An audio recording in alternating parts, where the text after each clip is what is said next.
Hey, good morning, everyone. I now call this meeting of the Veterans Affairs Emergency Preparedness Committee to order, and I would ask everyone to please silence their phones and devices. Thank you. First, I would like to do the Pledge of Allegiance, and I would ask our first testifier, Steve Bender, if he would lead us in the pledge. I pledge allegiance to the flag of the United States of America and to the republic for which it stands, one nation, under God, indivisible, with liberty and justice for all.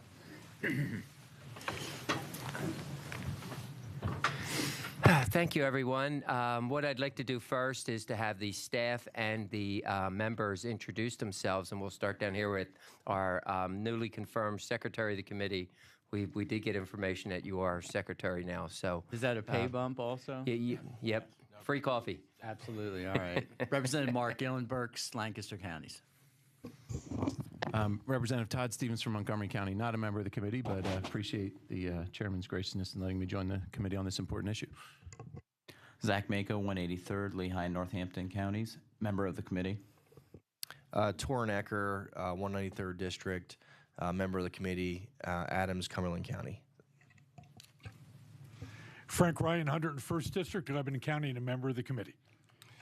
Dan Williams, District 74, Chester County, member of the committee. Frank Ferry, 142nd District, Bucks County, member of the committee. Sean Harris, Majority Research Analyst. Rick O'Leary, Executive Director for Chairman Burrar. Chris Sinat, I'm the Democratic Chairman of the committee, and I want to congratulate Secretary Gillum for being reappointed. Mike Hillman, Democratic Executive Director for the committee. Jennifer O'Mara, State Rep from Delaware County, 165th District, and member of the committee. Good morning. Mike Schlossberg, 132nd District, Lehigh County, not a member of this committee, but along with Representative Ferry, I sponsored House Bill 2508 last year, which primarily dealt with this issue. Thank you, everyone, for being here this morning. Today, we are here to examine a very important issue that involves the mental health of our emergency responders. Post-traumatic stress injury is a serious medical condition that is often overlooked in our emergency responder community. Therefore, I have once again introduced legislation that would make PTSI a covered health ailment under the workers' compensation law as well. Representative Frank Ferry and Representative Schlossberg have also introduced legislation which creates a peer-to-peer program and other tools to address these injuries. We have a great list of panelists before us today, and I look forward to a great discussion on this topic. Chairman Sinato, would you like to make any opening comments? Thank you, Chairman Burrar. I just want to echo what you've said. This is a very important issue. I know we want to see that go parallel. The Ferry Schlossberg legislation along with your legislation. I look forward to hearing the testifiers today because I think this is such an important issue that's been going on for a while, and we want to shed light on that. And I think today is the beginning of a process, and we thank everyone for coming today. I'm very happy to see so many of our members come this morning because, with the weather stuff we've had this week, but our committee was here Monday, Tuesday and Wednesday, actually, even though our stuff was canceled. A lot of our members came, and we do appreciate those who came Monday and today, so thank you. The firefighters showed up, but the Army canceled out on us, so go figure.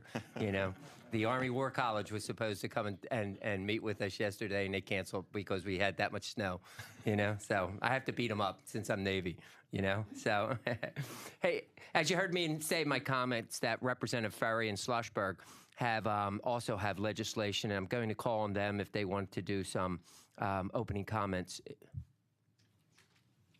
Thank you, Chairman Burrar, and thank you, Chairman Sinato, and thank you all for being here. I will discuss my bill that I introduced with Representative Ferry in more depth as the hearing goes on. I did want to note the underlying theme of the legislation that we've introduced, that Chairman Burrar has introduced, and that's, one, addressing the stigma which continues to surround mental health. We know that nationwide, 1 in 5 Americans actively suffers from some sort of mental illness. Only 30 to 40% receive treatment, and that is inspired, at least in part, by the complete and total lack of full understanding around mental health. Hearings like this are important because they give us the opportunity to bring these issues to the forefront, to address the stigma that surrounds mental health, and to address it in a specific subgroup, first responders, which are so desperately needed. So thank you again for this hearing, and I'm really looking forward to testifying further later on. Great, thank you. Rep. Ferry. Thank you, Chairman. Quite simply, the military, I know the Chairman was making fun of the Army a few moments ago, but the military has really shined the light on the subject of mental wellness. And they certainly have opened the door, and it's been a very stigmatized issue. For those that don't know, I'm a volunteer fire chief back in Bucks County, been a fireman for almost 30 years. And the wear and tear that our first responders receive in doing what would be a normal job for them, but abnormal to the public, quite frankly, needs to be addressed. And I think these two pieces of legislation, one, the piece of legislation Representative Schlossberg's introducing that he's allowed me to partner with him on, that develops the program and the care for those individuals. And then the second component, which is Chairman Barrar's, which ensures it's a compensable injury to ensure that those first responders have the care they need. Together, those two pieces of legislation will actually probably move Pennsylvania towards the forefront, and it's great. It would be great to actually be a leader for once, because quite often we talk about pieces of legislation that have been successful in 20 or 30 other states. Well, it would be great to finally actually be a leader and take care of those who take care of us, because that is vital. These men and women have chosen very noble professions. They are there at our worst moments. When you're calling 911, you are probably at one of the worst moments, if not the worst moment of your life, and you expect them to come there and be the best. And if we're not taking care of them, we're failing as a Commonwealth. So I look forward to this hearing. Thank everybody for being here and providing the testimony you're going to provide, and then moving forward with these two pieces of legislation so we can take care of those first responders. Thank you. And also, I would like to call on Representative O'Mara if she would like to make an opening statement. Yes, thank you, Mr. Chairman. I want to draw attention as a survivor in this conversation. My father was a firefighter in Philadelphia for 25 years. Prior to being a firefighter, he was a Marine. And there were many occasions where my dad did not talk to us for days after experiencing, not rescuing someone, or a really difficult car accident when he was on EMS duty, or a child that he knew from the area that he wasn't able to save. And on February 2nd, we actually mourned the 16th anniversary of my dad's suicide. And I know that if he were able to talk about this, if he were able to receive treatment for some of those instances where he suffered from the things that he experienced, maybe we wouldn't have had that outcome on February 2nd, 2003. And so I'm really excited that we're having a hearing about this. My husband also has PTSD. He was a veteran, served 2 tours of duty in Afghanistan. So while the military has done a lot to shine the light, our first responders are not receiving the care that they need. And we really need to break the stigma around mental health treatment. And so I'm very grateful for my colleagues in introducing these pieces of legislation, and I'm going to work very tirelessly to pass them. So thank you for everyone being here today. Thank you, Representative O'Mara. We're glad to have you on the committee. Your experience, I think, will be invaluable in this discussion that we have today. At this time, I'd like to call up our first panelist, who is Mr. Steve Bender, founder of the Firefighter 5 Foundation. He's also a constituent of mine. He lives in my legislative district, and it's great to have you here. And I knew you have a great story to tell, and I thought it'd be a great way to open up our hearing today. And Steve, you can begin your testimony when you're ready. I think I get this thing figured out, right? Push the button. Yep. Now, good morning, and thank you to everyone for being here today. Chairman Barrar, Chairman Sonato, I really appreciate you for inviting me out here to talk about something that's really important to me. Really has hit me hearing some stories already this morning. It's nice to know I'm not the only one that sees an importance in this. So it's really exciting to be here and to be able to talk just for a few minutes, if anything, to get my point across. What I've done, what I've seen, what I've experienced, and how I'm trying to help in my own little way. So again, my name's Steve Bender. I'm a 30-year volunteer fireman in a small little town, like Representative Barrar just said, down there in southeastern Pennsylvania. Also the founder of the nonprofit Firefighter 5 Foundation, and also Desert Storm veteran as well. So I do have that military background, Air Force, no offense, but I do have the background as well. So I can feel all different pieces from the first responder side to the military side of the PTSD and the PTSI issues that face both of us as a family. I like to always refer to it as the home front heroes for the first responders in that regard. So by day, I'm an engineer. So numbers is my thing. I like numbers. I play with numbers all day. I look at numbers all day, and I understand how important numbers are. So they don't lie. For example, the numbers 412, 343, 243, 4.67, and 1.5. So you hear those numbers, you might recognize some of them right away, some of you might not. For example, 412, that's the amount of first responders that were killed in 9/11. When the towers fell, that's how many first responders in total, police, fire, EMS, whatever it be, lost their lives that day. Out of that 412, 343 were firefighters. Going back to that number again, in reference, 343, and in 2018, 243 first responders nationwide committed suicide. So that gives you an idea of how many first responders we lost on 9/11. You know, it's a big, great number, and you can see all the faces and put all together how big and impactful that was. But just think in 2018, there was 243 firemen or first responders that took their own lives. It gives you an idea how drastic or how important this issue is. That averages down to 4.67 a week, or every 1.5 days. So you think about that, every 1.5 days there's a first responder that's committing suicide, that have issues in their minds that they need help with. They need to turn to somebody, talk to somebody, they need help, and it's just not there. So every 1.5 days, it's pretty incredible to me. I mean, you don't think about it until you hear it and actually see every 1.5 days. So it's an issue. So first responders, you heard somebody say it earlier, first responders, we're the first ones to get that call, to rush to the scene to help you. And that's what we do. Whatever it asks, however it is, we go out there to help. In the years past, the stigma for asking for help on ourselves has always been, you know, be tough, ignore it. You know, we're only going there to help you. We're going there to help them. We didn't cause this problem. We're going there to help. You know, that's the thoughts that go through your mind to try to rationalize and to compartmentalize the issues and the stress that you have in your own mind. So I can tell you from my own experience. I've been a volunteer fireman for 30 years, so I've had some of these experiences myself, and I won't be the first to say that I don't have these memories come back up in my mind randomly at no time. It just happens. Being tough only goes so far, and it goes so deep. You can only do it for so long. I mean, everybody has their own breaking point. You get to the point you just have a breakdown. Ignoring it doesn't work. Just like anything else, you can't ignore anything. That's why I'm glad we're here talking about this today, because if you ignore it, it doesn't go away. It just gets worse and worse. So I'm glad we're here talking about it today. And yeah, I mean, knowing that you're going out there to help somebody is a comforting feeling until there's that one time that you didn't help that one person. The guilt of not helping that one person is worse than going there and helping somebody, to me. And I'm sure a lot of the guys in this room can agree to that. You go there, they're calling you for help, you're expected and trained to help, and you get there and whatever happened, and you couldn't help that one person. Yeah, that's hard. That's what gets stuck in my mind a lot. That's the one I always think of all the time, is that one person, or hopefully not more than one person, that you just couldn't help. So I just want to bring a light to that piece of it.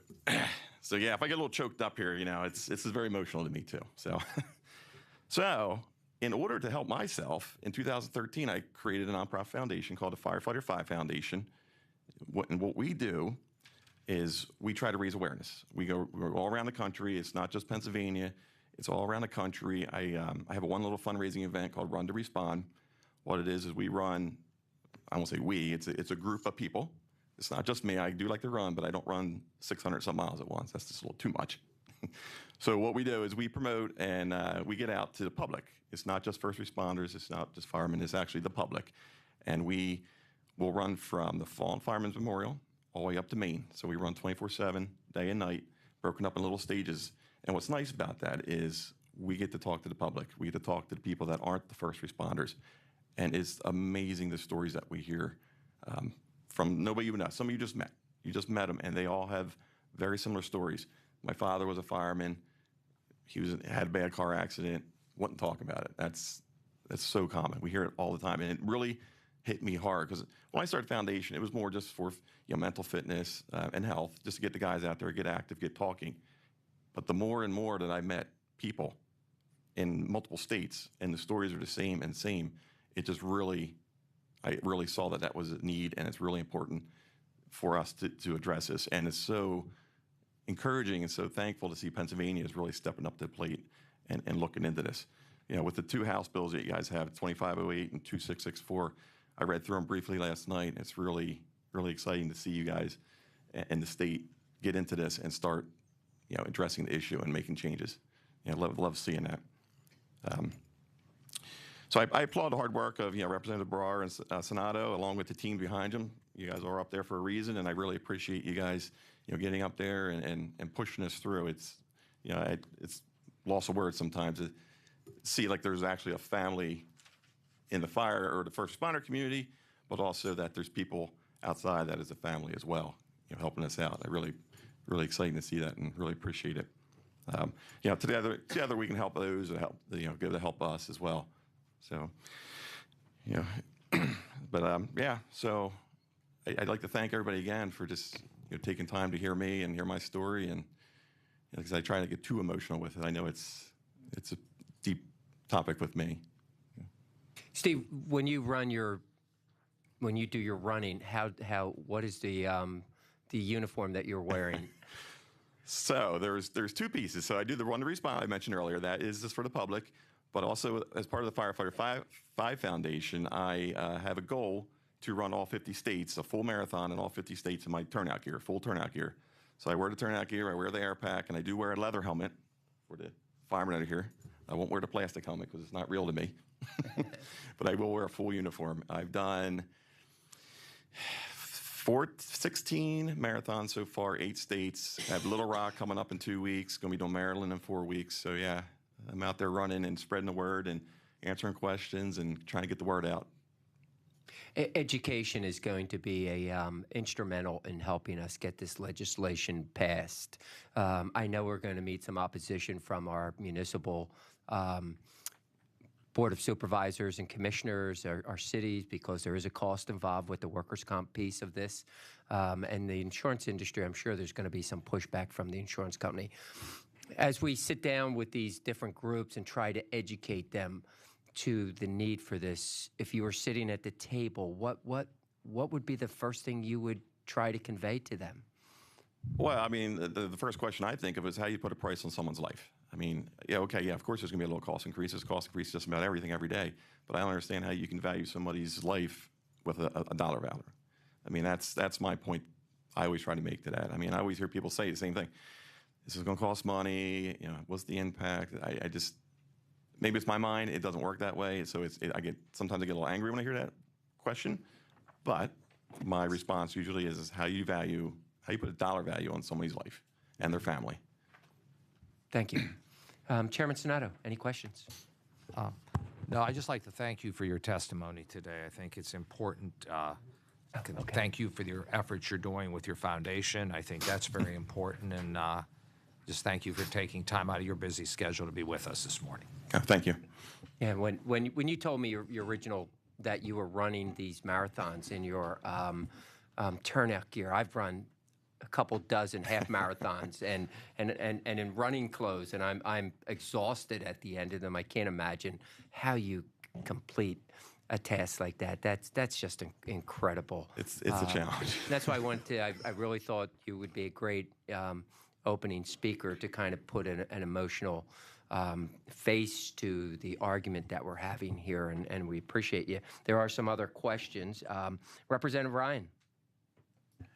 Mr. Chairman, thank you very much, and I promise this to be quick. If I could just give all the first responders a comment as a retired Marine. Don't ever be concerned about showing your emotions on this kind of stuff.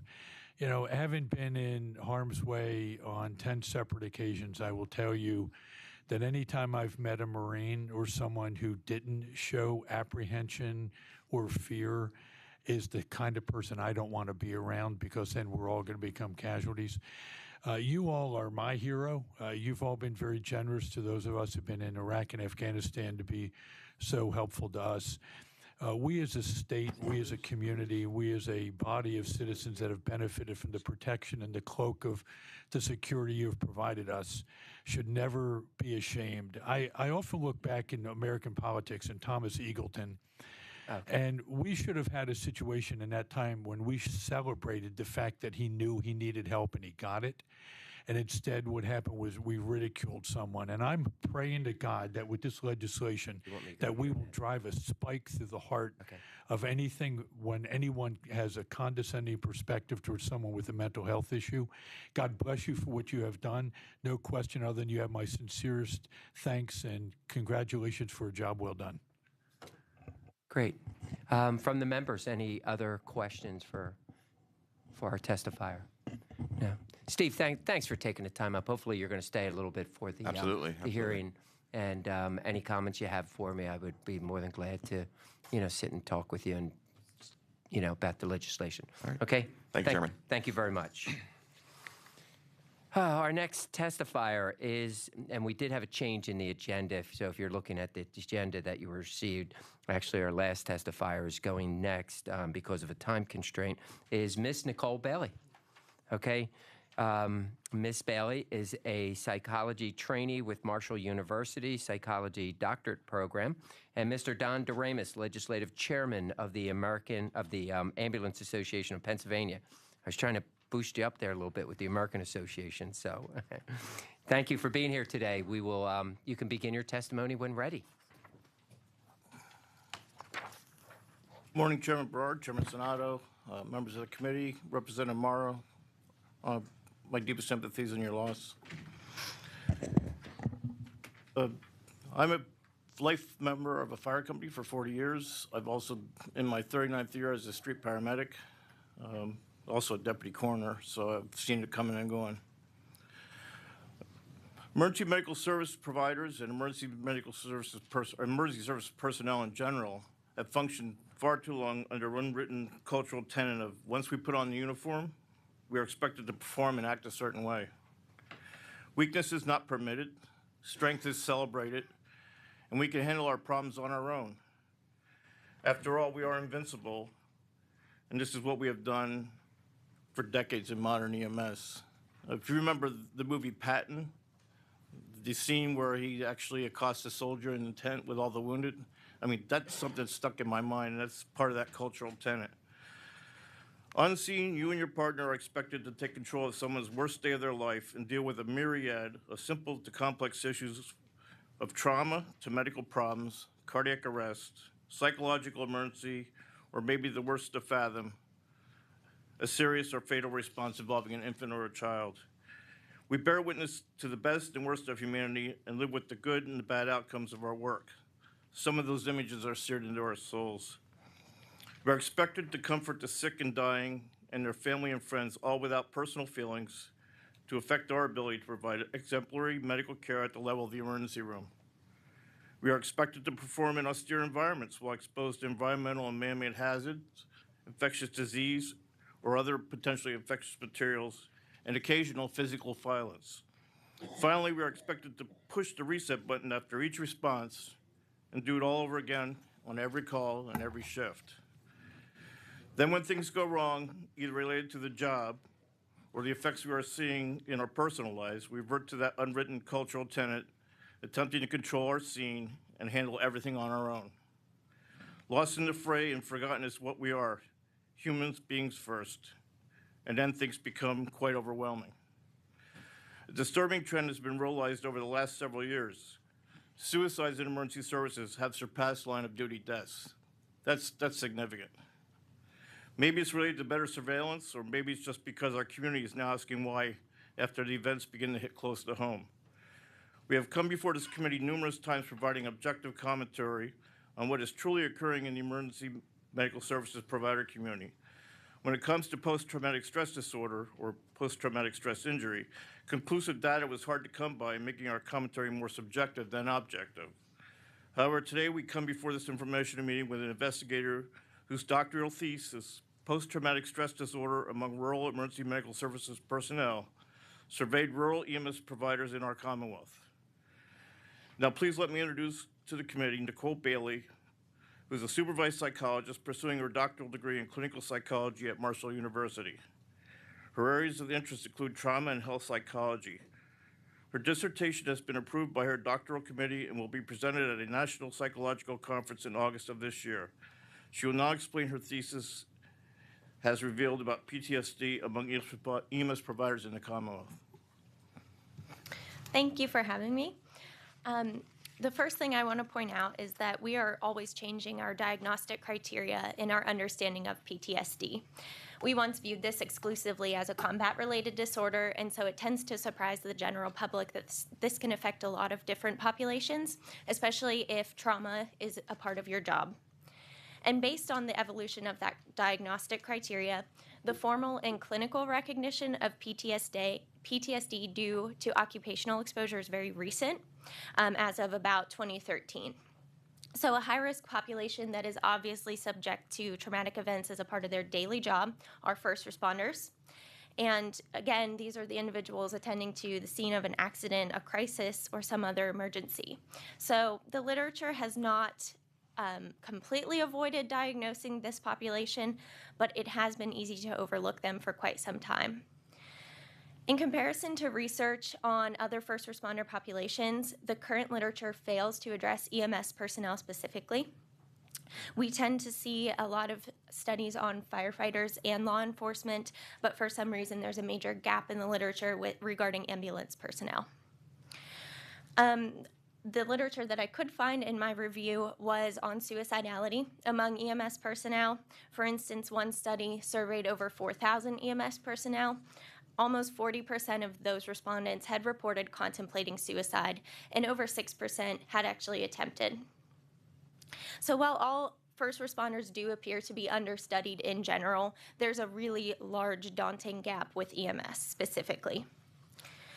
And I narrowed it down further to rural EMS workers because generally we know less about PTSD development and treatment in a rural setting.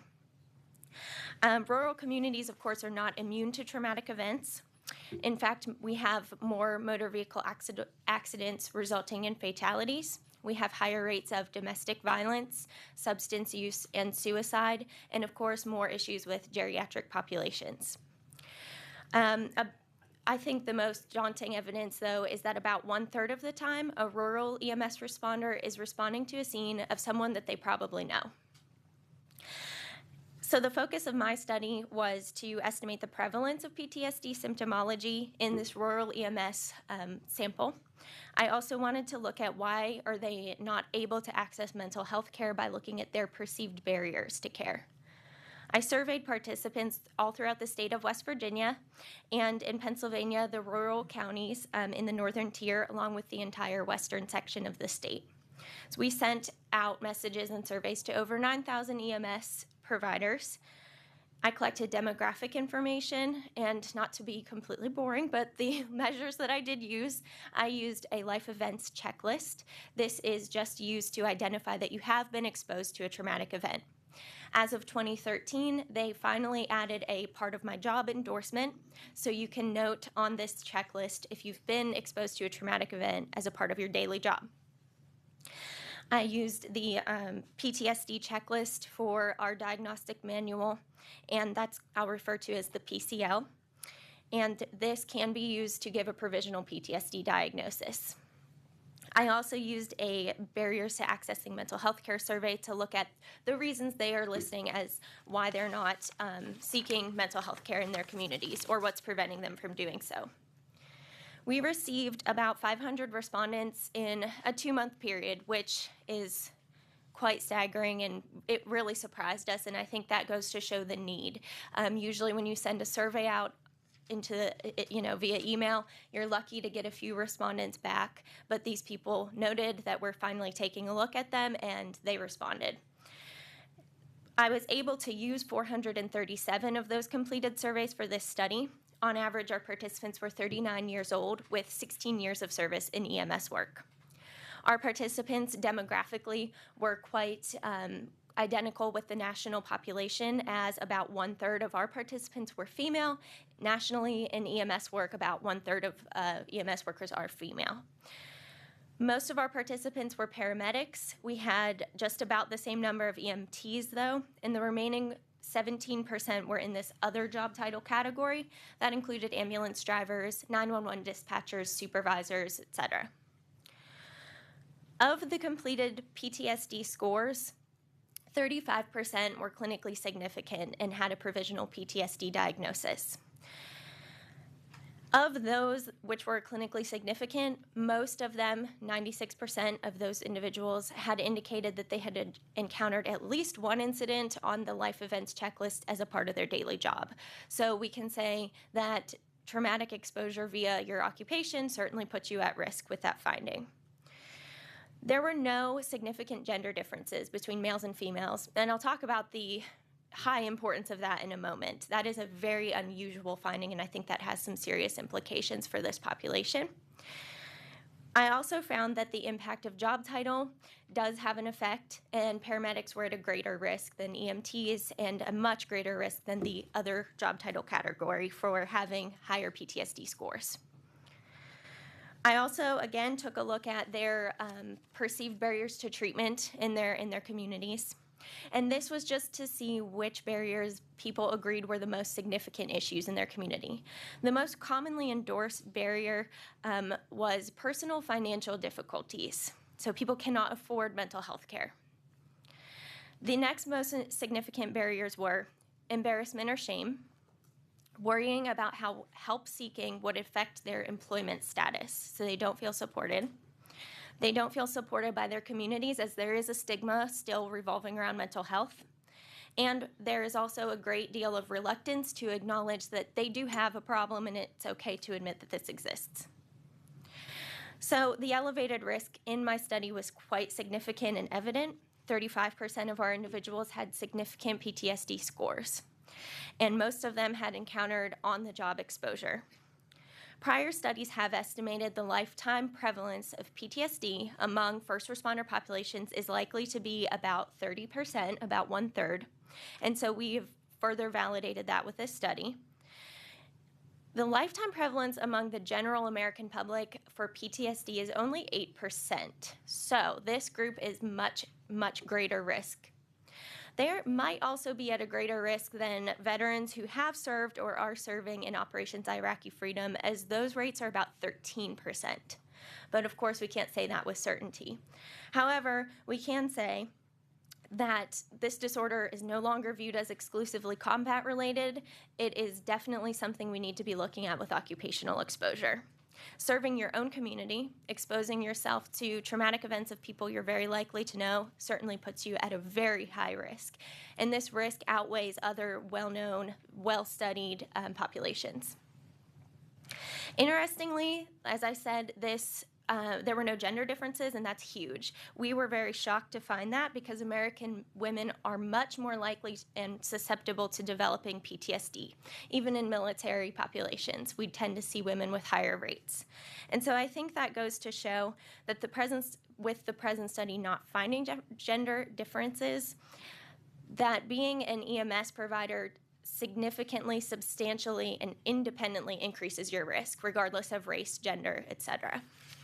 So just the job alone, we can say with confidence, is the risk factor. Based on the findings, we can also speculate the more intensive and advanced care you provide, the higher you are, the higher likelihood of developing PTSD. Again, the other job title category, which were supervisors, dispatchers, drivers, were at a lower risk. Paramedics tend to have the most intense physical, intimate contact with survivors or families of the deceased. And again, this puts you at a much higher risk. There's a higher level of training, but there's a higher level of responsibility. And I would speculate that there's a higher tendency towards hiding your emotions because you're sort of expected to lead by example in that regard.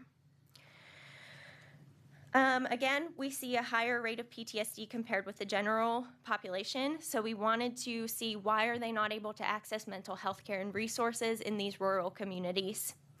And we want them to simply enhance their resiliency and coping skills. PTSD is one of the most treatable disorders that you could have.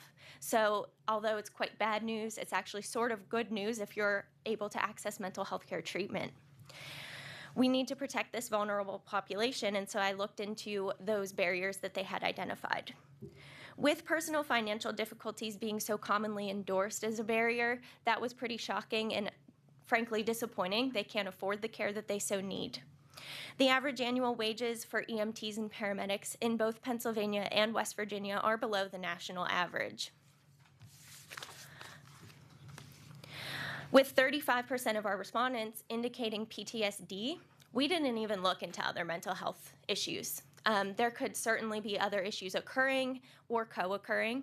I'm sure that we have depression, suicidality, and anxiety that we didn't even delve into. So this is a highly at-risk population. They're traditionally underpaid and overworked, especially in rural areas.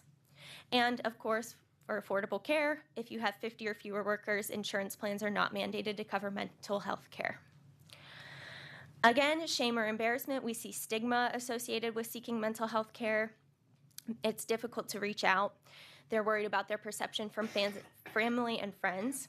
And we also see professional isolation, as in rural areas, there are not as many networking opportunities, not as many other EMS providers you can talk to and chat with. So we see professional and personal isolation, and they tend to just avoid it, bury it, or, as we say, drown it with alcohol. There's a high rate of substance use in this population. Again, they're very worried about their employment status being affected by health-seeking behaviors or acknowledging that a problem exists, and I think that's quite problematic. More interventions are needed. We need to implement them and make them accessible and affordable to EMS workers. The fear of stigma and the negative employment outcomes, I think, should be addressed firsthand by an employer, talking to them about the risk involved with this field, but also here are all of your resources that we can help you access thereafter if you are subject to a call that leaves you with a traumatic after effect. There are a lot of promising programs. We use techniques such as mindfulness, cognitive behavioral therapy, even yoga for first responders has had some promising effects, although I will say it hasn't been academically studied. So there are a lot of different accessible things we can do. I think we can treat this population in a group setting. I think that peer-to-peer screening interventions would be the most beneficial also. So there's a lot of different ways, but the main problem is they can't afford the mental health care. And so why even look into that? So I really thank you for the opportunity to present this information, and at this time I'll gladly entertain any questions you may have. Great, thank you. We have a question from Representative Webster. Oh, we've joined by. Oh, okay. I thought he had a question. So you have a question anyway? You're welcome to go first. Thank you, sir. And Mr. Chairman, I apologize for being late this morning. It was a 2.5-hour ride for some reason, but here I am. I was listening to the testimony and very moved by the preponderance of impact, obviously, and just a quick question that's, I think, semi-obvious, at least in my district, as you mentioned, the care that could be provided and what's available in our law, Affordable Care Act and all of that. I'm presuming that I can think of the firefighters and the police forces in my 5 districts, and they're all below 50 employees. Is that standard, right? So there typically isn't a federally mandated care for the men and women who are facing this traumatic situation. Okay. Thank you, Representative. One of the things we've talked about here, not necessarily in hearings like this, but the change of the name from post-traumatic stress disorder to post-traumatic stress injury. Okay, and you've talked in your testimony about embarrassment and shame. That is basically changing this concept from a disorder to an injury. Do you see that as being a positive change, or? I think, as a lot of our military men are very macho, and for them to be diagnosed with a disorder is difficult for them to understand and to handle. But treating PTSD the same as traumatic brain injury. I think my feelings are I think it's a very positive change and will bring more people out of the shadows and more willing then to accept that diagnosis once it happens. But your comments on that? I think it's interesting. I think, again, we are dealing with very masculine sort of fields. And so if that name change makes them perceive it a different way, of course, I find that to be positive. But I sort of want to just normalize the fact that PTSD, you didn't do anything wrong. This is something that has happened to you. And this disorder is just the result of that. And anytime I talk to my patients, I reassure and affirm for them that just because it's a disorder doesn't mean it's not treatable. It's highly treatable. And there is actually a lot of different diagnostic criteria that goes with it. So I'm not sure in the field of psychology how they would feel about changing the name. But if it makes people feel better, I certainly can get behind that, and I think that's a positive change. But I think it's important for them to understand that what you're doing in your own community is the same thing that these veterans have done for our country, and it is important, and it does matter, and it has a great weight with it. And so I think that normalizing it is more important on my end. So a person signs up for a job, and they basically get the job that they want. Now, all of a sudden, 16 years into the job, they realize that now they're suffering from some type of mental anguish.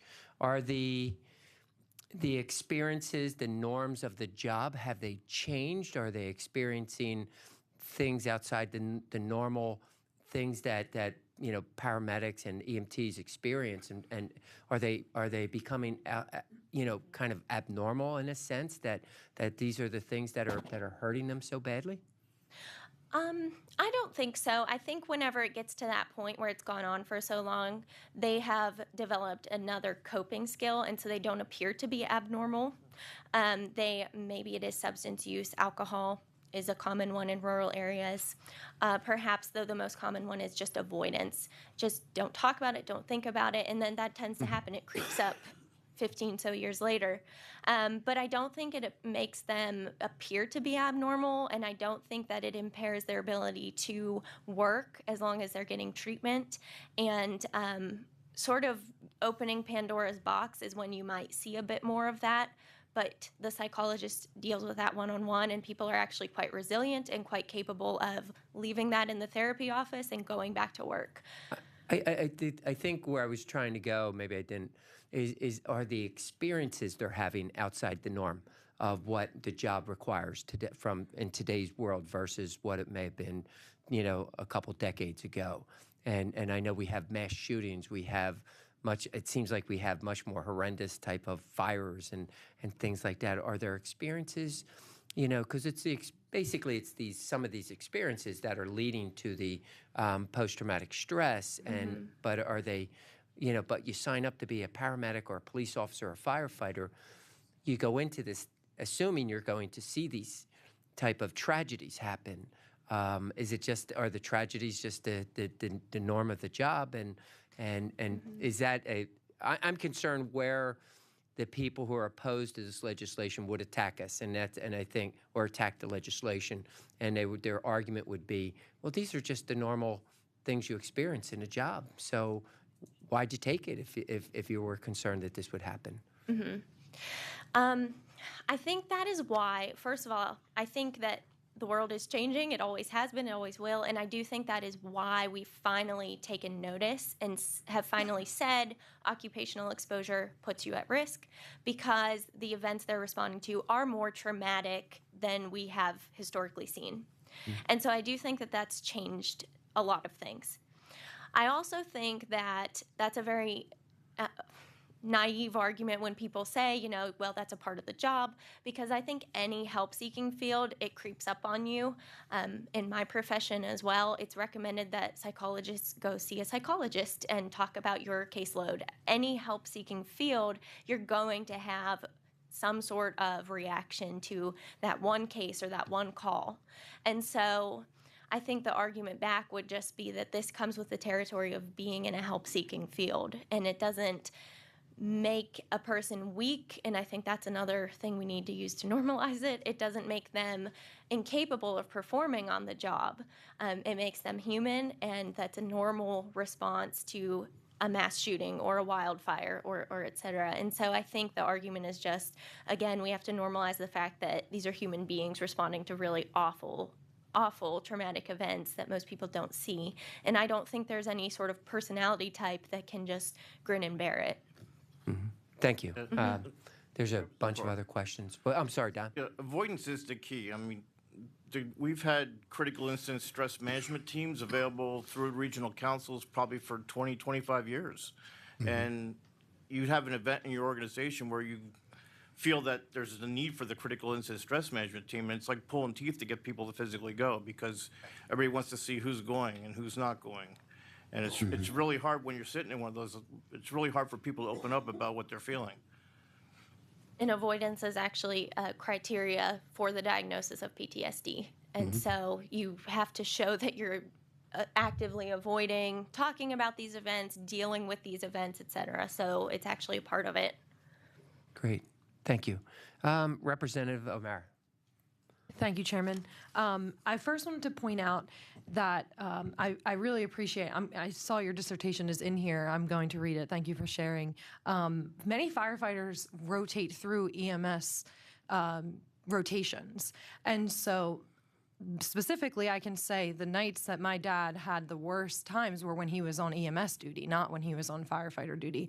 And so I would just like to add that, you know, a firefighter, the EMS work isn't a part of their regular job description. And so that argument, even in that, could be null and void. But I'm wondering if there's any connection between the length of time someone serves in their career and their predisposition or risk to PTSD or suicide. And is there a cumulative effect that we're seeing our first responders experience? There is, and I forgot to mention that because that was a preliminary statistical analysis that I did run, was looking at years of service and PTSD scores, and they were highly correlated. And so I didn't mention that because I actually ended up controlling for years of service to look at the impact of job title as an independent variable, and that is why I kind of skipped over that part. But I did look at that, and according to this one study, there is a correlation between how long you've been in the field and your risk for PTSD. And on that events checklist that I talked about, they did endorse multiple traumatic events. And so I would think there is like an accumulation of these things that build up and build up. And if you think about PTSD, one of the main characteristics is flashbacks. So imagine being re-immersed into a very similar situation of the one that gave you PTSD in the first place. So I think you're definitely accurate in assuming that these things are going to trigger the PTSD, and maybe that's why it goes unnoticed for 15 some years. Yeah, and that also made me, when you talked about the military may have lower statistics than first responders, many military careers aren't as long as first responder careers. Some are, but you know, my husband was in active duty in combat for 4 years compared to 30 years on the force. So, thank you. Thank you, Representative. Representative Stevens. Thank you, Mr. Chairman. Thank you for your testimony. I noticed you touched on 2 other studies regarding suicidality amongst this population.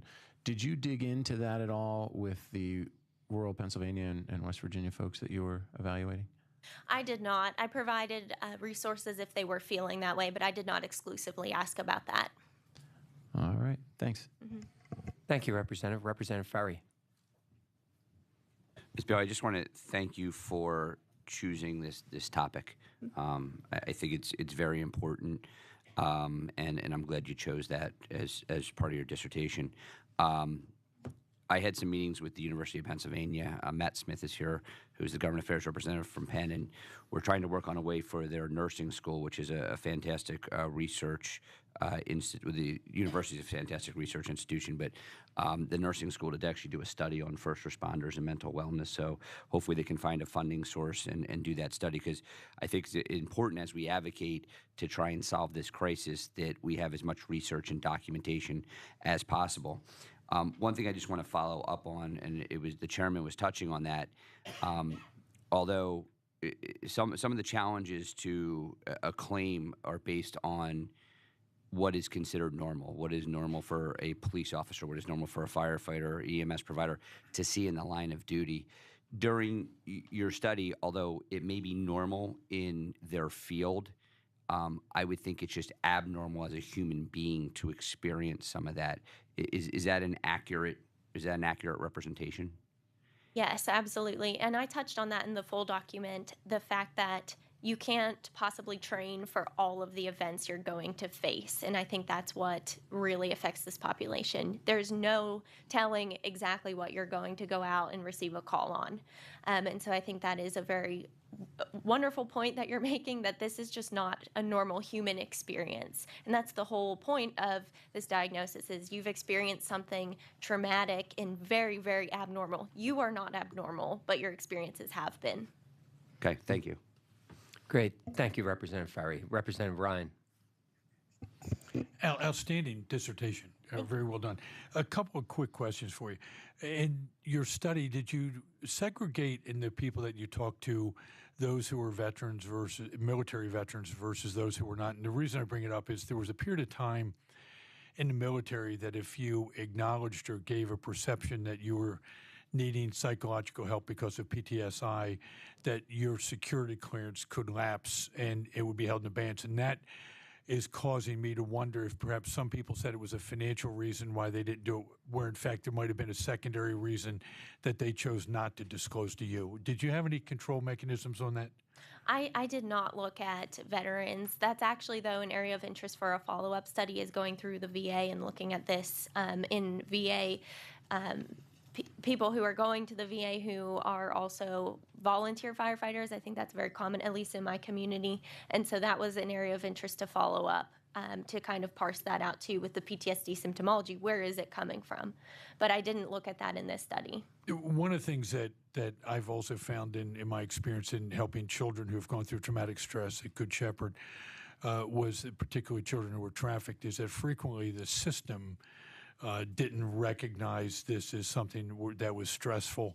Mm-hmm. And as a result, did you do any studies to determine general population's perspective on PTSI as to whether or not they thought it was real or not? And I hate to put it in that context, but that's been one of my experiences, that some people don't necessarily believe it's real. Did you do any control studies on that as well?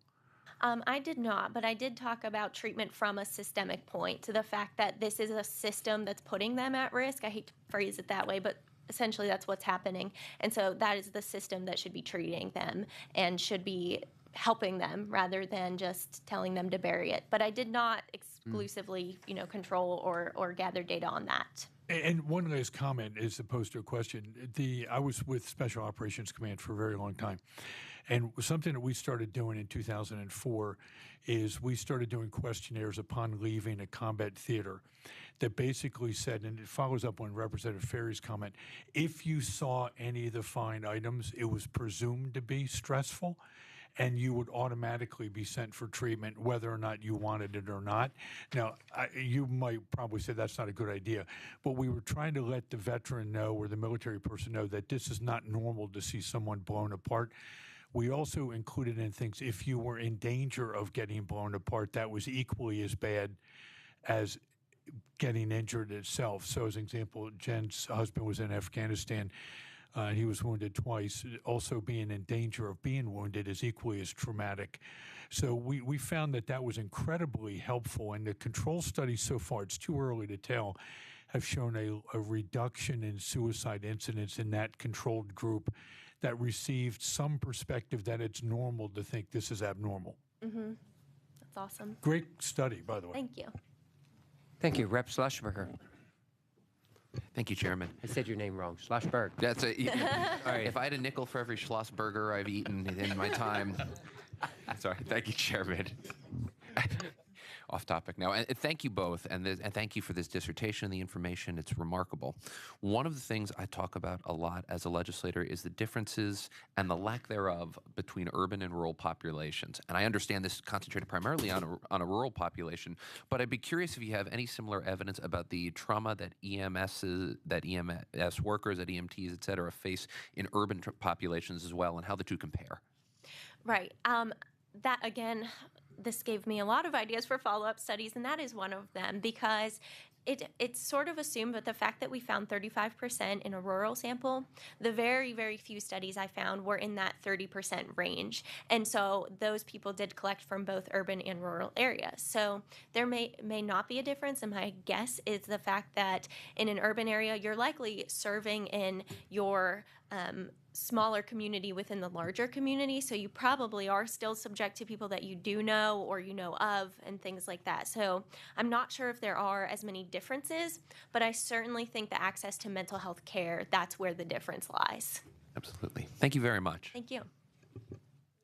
Unless any of the other reps have a question. I have one that I was surprised didn't come up. Back when we did medical marijuana, okay, a lot of the veteran groups had approached us saying that the studies with medical marijuana have shown to have a better result than a lot of the pharmaceutical treatments that our veterans are getting. Did you look into that, any of the studies with dealing with medical marijuana and the treatment of PTSI? I actually haven't looked into that at all, to be honest, and the only things I looked into were alternative coping mechanisms through therapy, so I haven't looked into medical marijuana. Okay. I know we actually had a press conference out front with some of our veterans when we were debating that topic, and it was the main reason that I had voted for the medical marijuana was because that our veteran community had come forward and said, look, you know, the drug therapy you have us on is killing us. Give us the opportunity to at least try this. Mm-hmm. And you know, so I didn't know if there were any completed studies, but something you may want to consider. If there's no other questions, I can. Did anybody else have a question? Okay, good. But thank you for your testimony today and taking time. I understand you have a fairly long drive ahead of you, so be safe as you take off here. Okay. Thank you. Great. Thanks for having me. Thank you for being here. Your study was really excellent. It helped us a lot. Thanks. Where's the rest of my script? I hit it. Okay, here we go. Our next testifier is Mr. Scott Wyant, Deputy Secretary, Compensation and Insurance, Pennsylvania, the Pennsylvania Department of Labor and Industry. Scott, did I say your last name right? Wyant. Wyant, okay. Yes, you were very close. And Mr. Chairman, he is a constituent of mine. So I have to be nice to him? We'll be nice to him as long as he agrees with us. So. Thank you, Representative Ryan. Okay, you can begin when you're ready.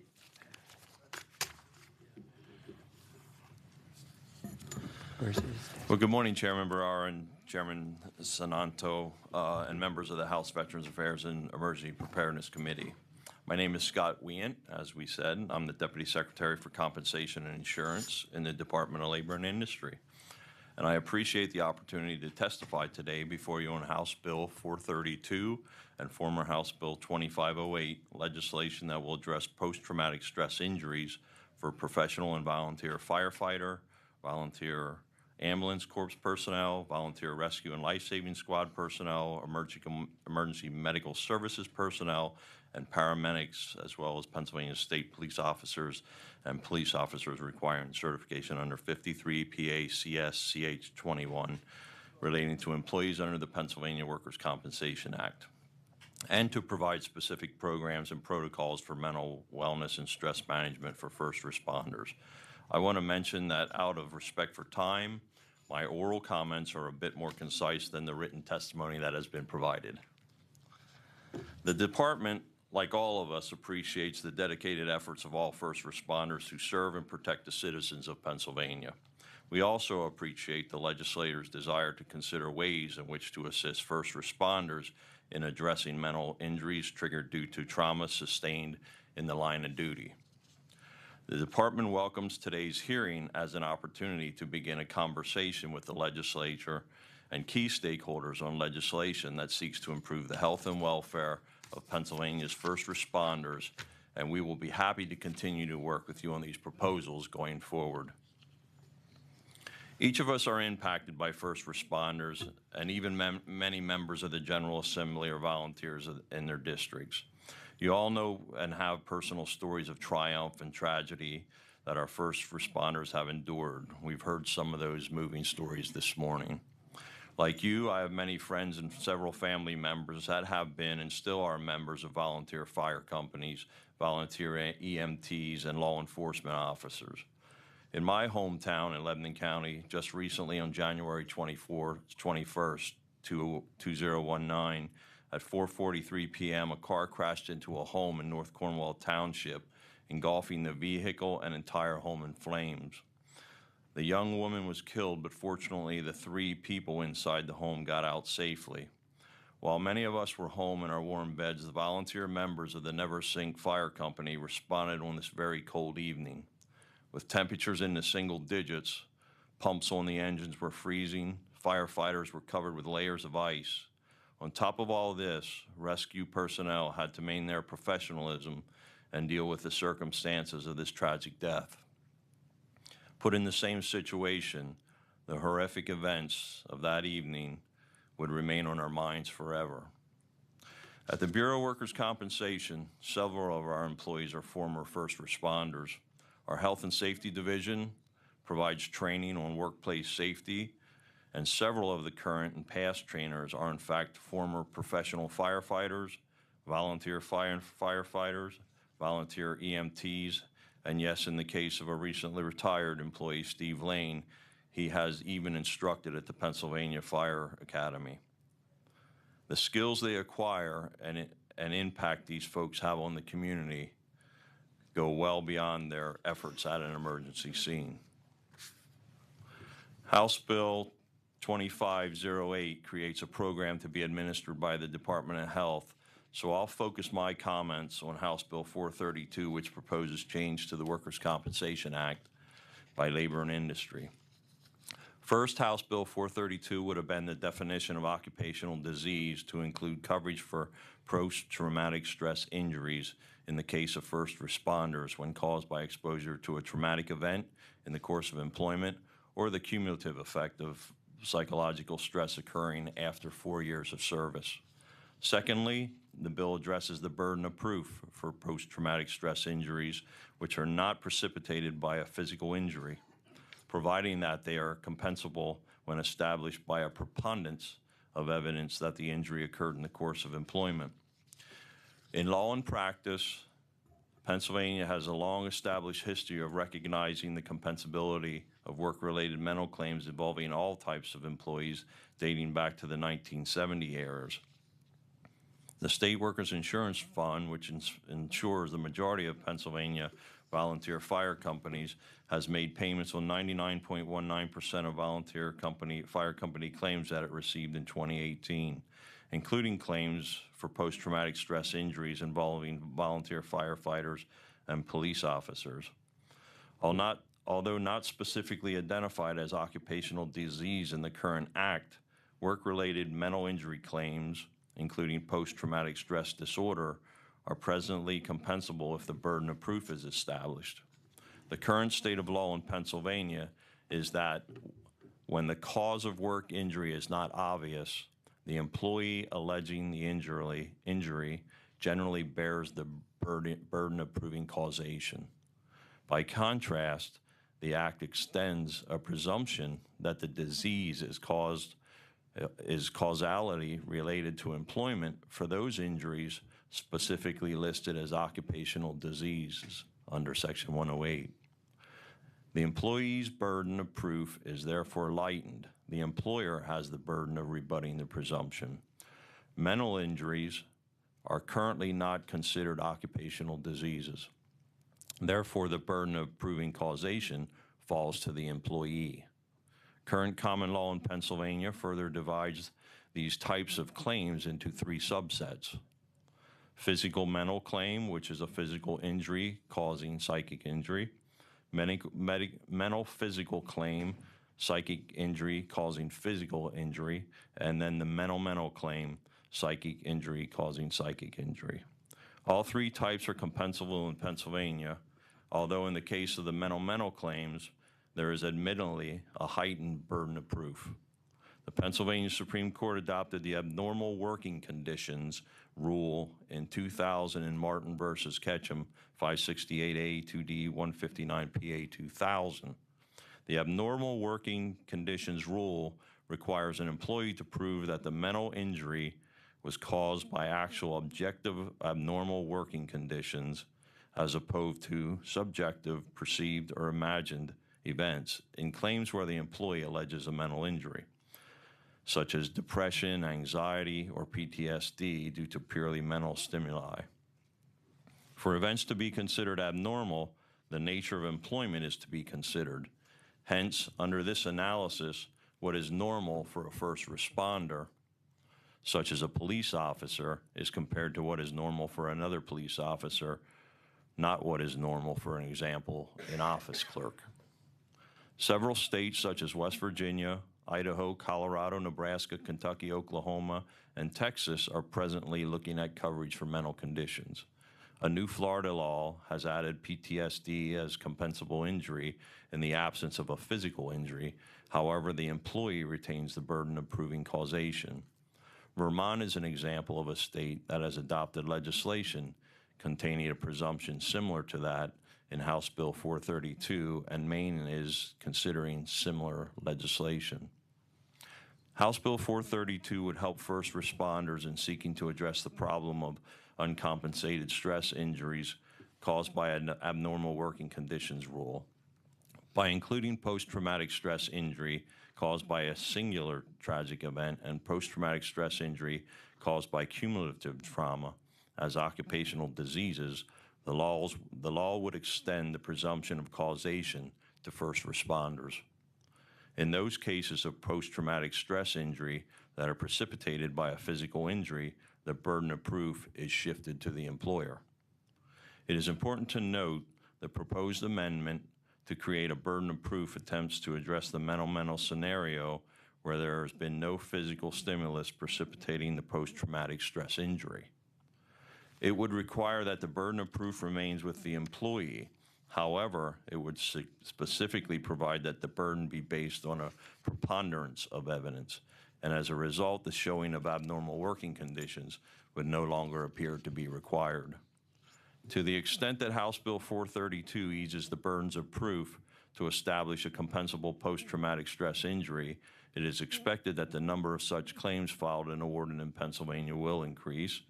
In reviewing the proposed language, the Department has identified some opportunities for clarification that will aid realizing the objectives of the legislation. As previously stated, the Department welcomes the opportunity to work with the General Assembly and offers feedback on the following points. Point number one, the legislation would benefit from additional definitions of terms to help guide the public, lawyers, and courts apply the intent and interpret the law. Point number two is the bill uses the term post-traumatic stress injury. However, the more commonly used term in the workers' compensation system is post-traumatic stress disorder, or PTSD. Point number three is that the abnormal working condition rule that is discussed in this testimony is not explicitly superseded or addressed by this legislation and may present difficulties realizing implementation of the law as it may be intended. And the next point is it should be noted that additional groups of public safety or emergency response professionals or other categories of workers may seek coverage and inclusion in this legislation. To conclude, I'd like to again thank the chairmen and members of this committee for the opportunity to testify today regarding the House Bill 432. And I look forward to continuing our dialogue on how best we can serve those who so bravely serve us as first responders in Pennsylvania.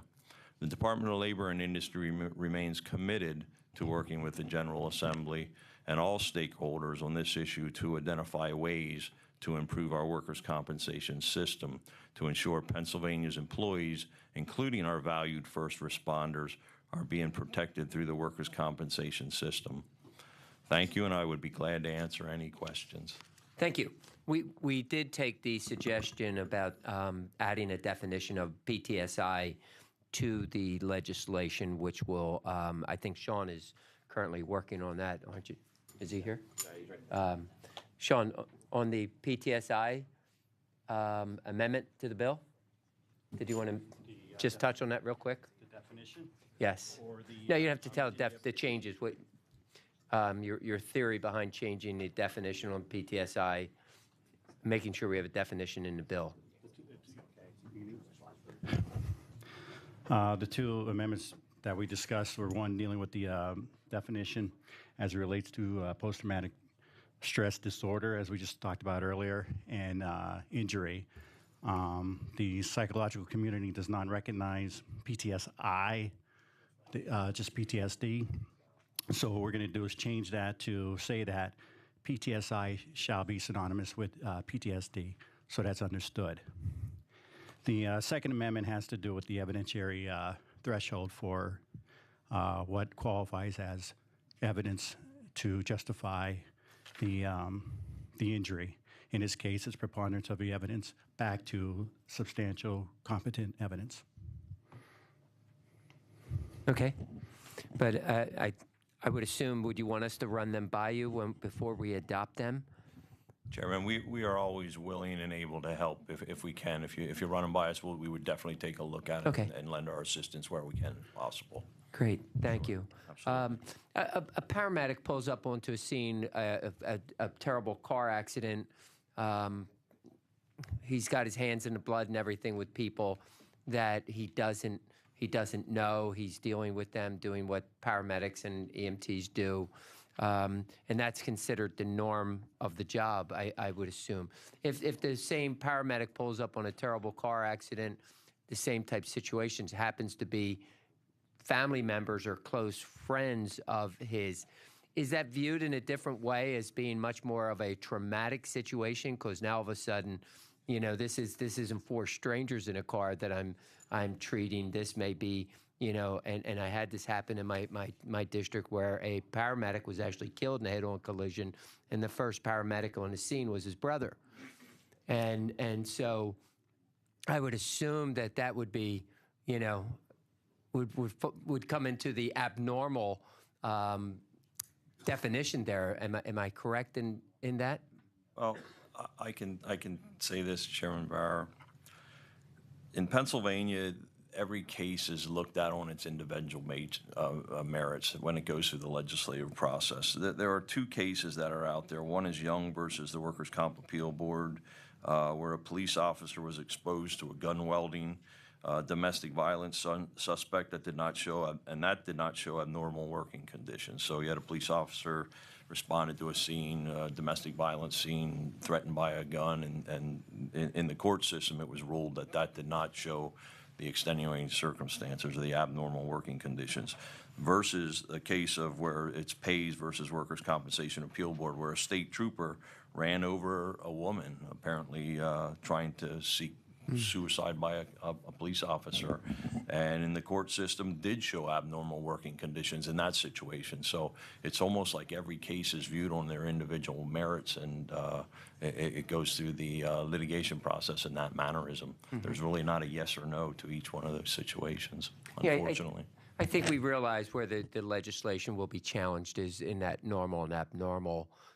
So I think what I'm trying to do is kind of establish where that may help our argument here. So, I can say this, that there has been some discussion with other states, and some other states I know by speaking with having been the director at the Bureau of Workers' Compensation for a number of years prior to this position. I have the opportunity to sit down with other state directors, sometimes 30 of us at a time. We have conference calls and things like that, and this is a topic that we talk about. And I can tell you that some states were even talking about putting language in some of their legislation to abolish the abnormal working conditions history, and that was one of the discussions that they had as well. It's certainly up to the General Assembly to move forward with those, but there were a lot of good ideas out there on how to deal with the issue. Great, thank you. Questions from Schlossberg? Thank you, Chairman. This isn't so much a question, but it's just a general comment based on some of the testimony so far. And I understand this is from the Supreme Court decision, so this is not directed at you. But I do want to point out that the abnormal standard, as defined in Martin versus, was it Ketchum? Ketchum, I think. It's just. It makes no sense in reality. For events to be considered abnormal, the nature of employment is to be considered. That creates the most unrealistic expectation on our first responders. No one should go into the first responder field expecting to be superhuman in terms of physical and mental strength and resilience. It's insane to me that we would make this ask of anybody going into a field. For our abnormality should be considered based on the experience, not based on the occupation. And I hope, and I know, Chairman, that makes this piece of legislation even more necessary. But it's just, that's the most absurd requirement to me. Thank you. I think Rick's comments were right. He said, in the absence of the law, we allow the courts to write the law, and hopefully we can correct that. Okay. Question from Representative O'Mara. Thank you, Chairman. So I have two questions. One of the arguments that is being framed here is that other employees, such as teachers, corrections officers, road workers, et cetera, will not be covered or have to prove normal working conditions. Sure. Under current law, if a teacher has a shooting, for example, in their classroom, would not be considered an abnormal working condition for them? I would think it would be. I cannot specifically tell you case law on any of those situations like that, but in the normal individual thinking on what the occupation and the exposures and the hazards for a teacher in the classroom or in a school district, I would think that would be up and beyond. So it would be correct to say that while a teacher and, say, a firefighter or police officer would deal with the same exact instance of a shooting in a school, only the teacher would qualify for PTSD or PTSI coverage, because we could say under current law that the firefighters and police officers may be seeing dead children that they may know, but that's their duty, and so they would not be covered under current law. Yeah, in the scenario that you presented, Representative, I agree. Okay.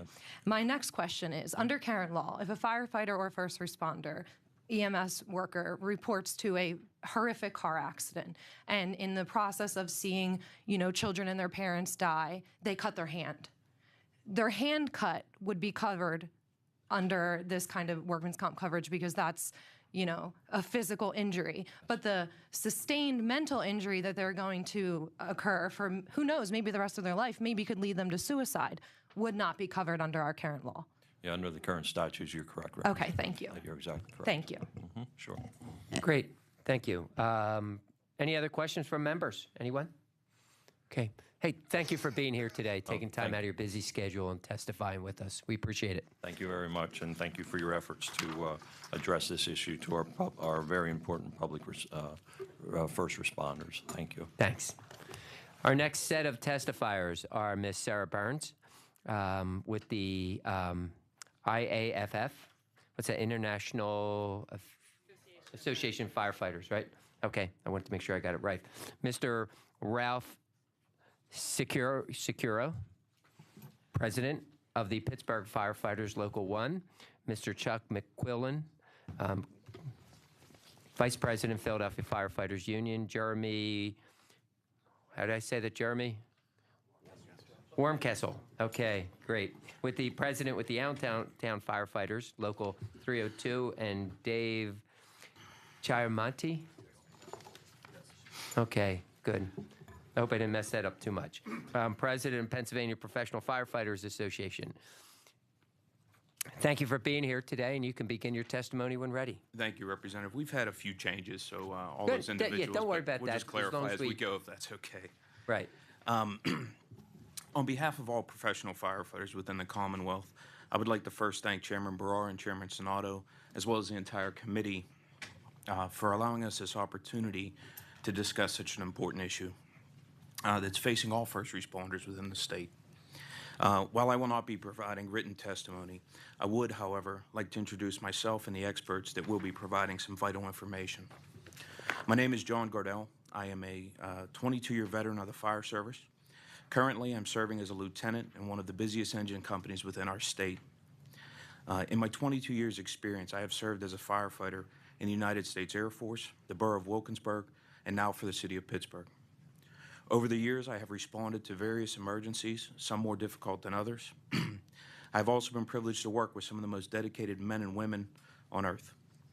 I've seen firsthand how being a first responder can affect one's family, friends, or even their personality.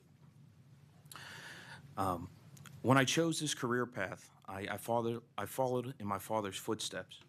PTSI or PTSD was not something that was discussed as part of this job.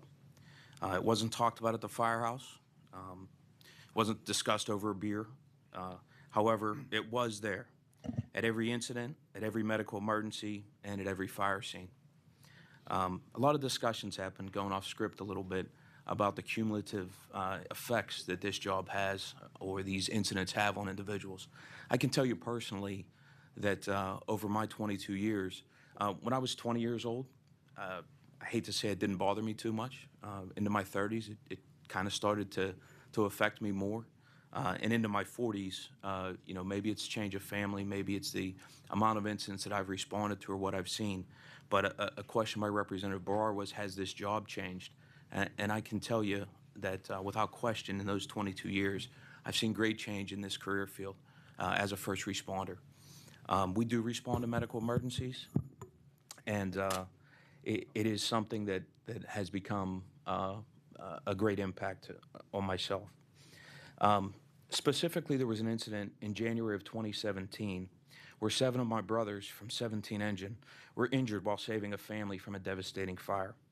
Their injuries included a broken pelvis, a broken back, broken fingers, numerous burns, and seared lungs from the smoke and heat that they faced. What was not listed on any injury report was eventually the injury that would eventually take one of my brothers from his chosen career path. After fighting over a year to heal from all the physical ailments, it was eventually a post-traumatic stress injury that he could not heal from. This firefighter that had risked his own life to save another was eventually told that there was no help for him and that he would not be protected in the same fashion that he had protected that family on that January morning. So it is for this reason specifically that I sit in front of you today to discuss this important topic. At this time, I'd like to introduce my brother, J.T. Pennington, who is the Secretary-Treasurer of the Pennsylvania Firefighters, but most importantly, a captain of the Aliquippa Fire Department. And he's going to share with you some of his personal stories as well.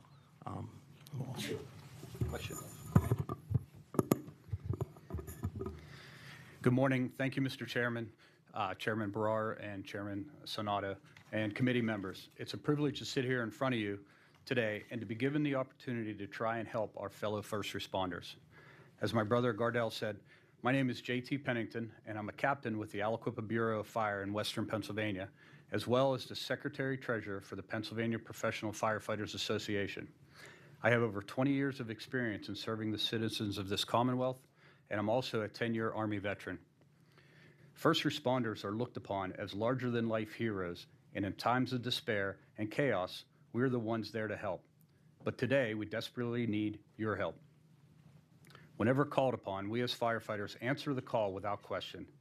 No first responder gets to pick and choose what calls we respond to or what kind of emergencies we might have next.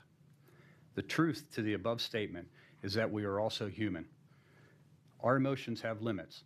On top of everyday life that we have to endure, such as taking care of our own families, our kids, and life in general, we now have the responsibility and burden of having a crying father run out of his house at 2 a.m., handing you his 8-month-old baby who is not breathing, asking you to save him, when you know from your training that it's been too long, and despite everything that you will try, it's too late. To the parents kneeling at the foot of the bed, praying out loud, asking for God to save their 4-month-old son, while you do CPR after the dad had rolled over and smothered the child while they were sleeping in bed together. Hearing a mother call her son's name out from behind your back as we worked to cut away the wreckage of her son's car after he was hit by a drunk driver while on his way home from school. To having a dad lay in your arms bleeding from the side of his neck while you stand in his blood, asking you to save his life after his son stabbed him, after he disciplined him for taking the car without permission. He looks at you and you tell him things will be okay as you apply pressure knowing that he will not make it. I talk about these calls because I am the firefighter in each of the descriptions mentioned above. They are actual calls that I have had and just a fraction of what I have seen over my career. In addition to the emotional struggle of holding on to someone's life, we also encounter physical injuries. In 2012, while fighting a structure fire, the ladder truck that I was working off collapsed, causing me to fall 5 stories, landing in the middle of the street in front of the fire that I was there trying to fight. After months of rehabilitation and multiple surgeries, my physical injuries have healed, but my emotional wounds are still there. Why do I mention all of this? Because I have PTSD, or PTSI. We are not what some see as heroes. We are just men and women doing what needs to be done in an emergency and in their time of need. Just as we are always there for you, we now have the opportunity for others to care for the caregivers. I ask that the committee please consider moving this important issue forward so that we may help a first responder get the help that they need. It is very important that they don't have to hide, as I did for years. Even worse, succumb to the emotional injury or pressure of PTSD or PTSI. Thank you. Thank you, JT. At this time, I'd like to introduce Ms. Sarah Burns, who is a behavioral health specialist with the Department of Occupational Health, Safety, and Medicine at the International Association of Firefighters. Sarah holds dual degrees as a master's in public health and a master's in social work as well. In her time at the IFF, she has helped hundreds of firefighters in their struggles with PTSI or PTSD. Sarah. Thank you, and thank you to all the members of the committee here today for this opportunity to testify. Before I start, I want to specifically thank JT and Representative O'Mara for sharing their personal stories and how these issues have impacted them. It is when we share our personal stories, we connect to the human element within each of us, that we can break down the stigma around these issues and the barriers that prevent people from getting help. So as was mentioned, I'm a behavioral health specialist with the International Association of Firefighters. My brother is a professional firefighter in Arizona, where we grew up. And when I took the job, I used to joke that I work for my brother. And now I say in all seriousness that I work for the 315,000 professional fire service employees that the IFF represents across the United States and Canada. The IFF has been a leader for the past 101 years in trying to improve the health and safety of fire service employees. So today I want to talk about 4 main things. I want to talk about traumatic events. I want to talk about the diagnosis of PTSD. And then I want to talk about what we can do about it and how do we help the people who are dealing with these issues. So I think we've heard today that firefighters and other first responders experience an extraordinary number of potentially traumatic experiences within the course of their day-to-day work. And I want to compare this to the general population. So if we look at Americans, almost 90% of Americans will experience one potentially traumatic event over the course of their entire lifetime. And if you take that a little further, for Americans, the most common number of potentially traumatic events that someone will experience is 3 over the course of a lifetime. So think about what JT said, think about what the other folks who have testified today. It's obvious that firefighters will experience a lifetime's worth of exposure to potentially traumatic events in one shift. And as we know, these individuals typically work careers that last 25 or 30 years. So this is an incredible amount of exposure to trauma than anyone in the general population would experience. And because of the exposure to these traumatic events, firefighters are at increased risk for PTSD as a result of these exposures. Firefighters are 2 to 3 times more likely to have PTSD than the general population. And as we know, PTSD, if left untreated, can have devastating consequences. So let's talk about what we do about this. One major message I want to get across is that PTSD or PTSI is treatable.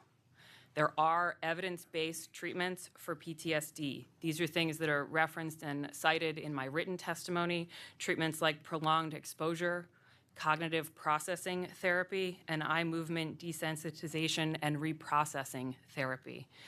The evidence is there. Gold standard randomized controlled trials prove that these treatments improve PTSD symptoms and people do recover.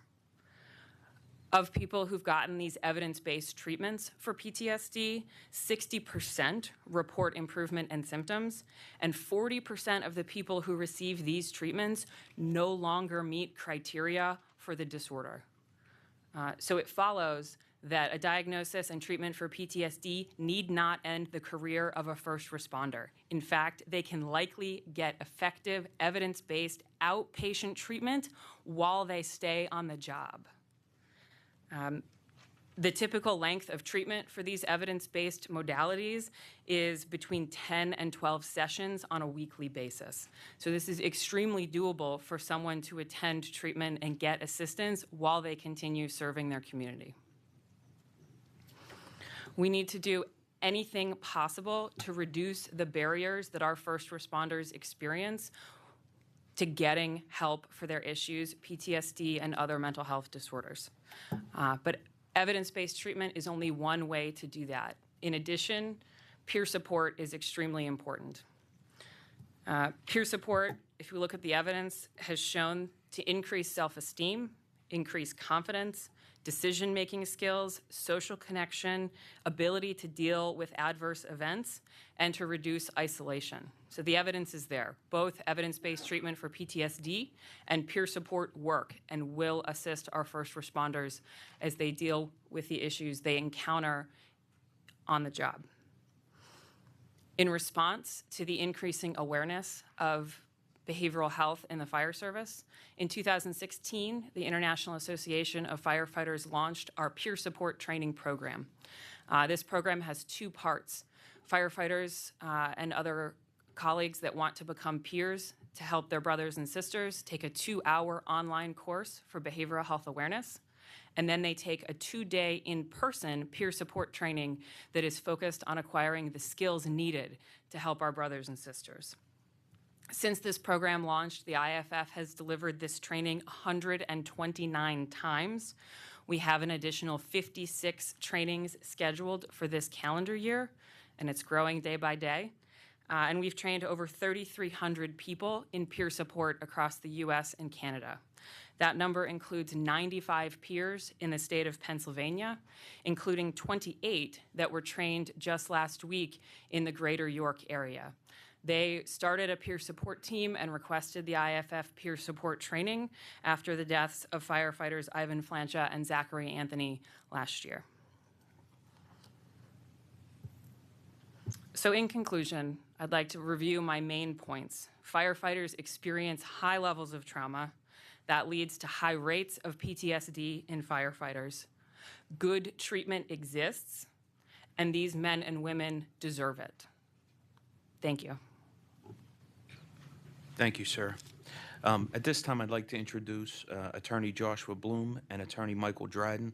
Mr. Bloom has represented professional firefighters in the Commonwealth for over 20 years. He is currently the legal counsel for the Pennsylvania Professional Firefighters and the Pittsburgh Firefighters Local Number 1. Attorney Michael Dryden is with Willig, Williams, and Davidson, and Mr. Dryden has represented countless numbers of first responders, both police, fire, EMS workers, in the field of workers' compensation. So I'll turn it over to them. Over the last 22 years, I've come to meet, work with, and get to know very closely many firefighters, law enforcement employees, and emergency response workers. And most of them have been veterans that have served in our armed forces. Many of them suffer and suffered or continue to suffer from post-traumatic stress injuries. Unfortunately, many of them continue to go undiagnosed, and even those ones that may have been diagnosed do not get the treatment that they need. And that's because of the problem that we've been talking about with the stigma within society in general and within their own ranks, the stigma that it's a weakness, and they tend to hide from their problem. And if we recall back in the 80s, the movie Lethal Weapon, where the psychologist was trying to talk with the officer about, the need to talk about what he had experienced, and the movie depicted her as a hysterical fool, and he would never engage in discussing those things. And that stigma, unfortunately, continues to this day. Sadly, in the current state of Pennsylvania workers' compensation law, it has perpetuated the problem. And the reason is because the overwhelming majority of first responders who have suffered from post-traumatic stress injuries as a result of their job have not been able to receive the paid time off that they need and the medical coverage to receive the treatment to recover and return back to work and work in a healthy manner.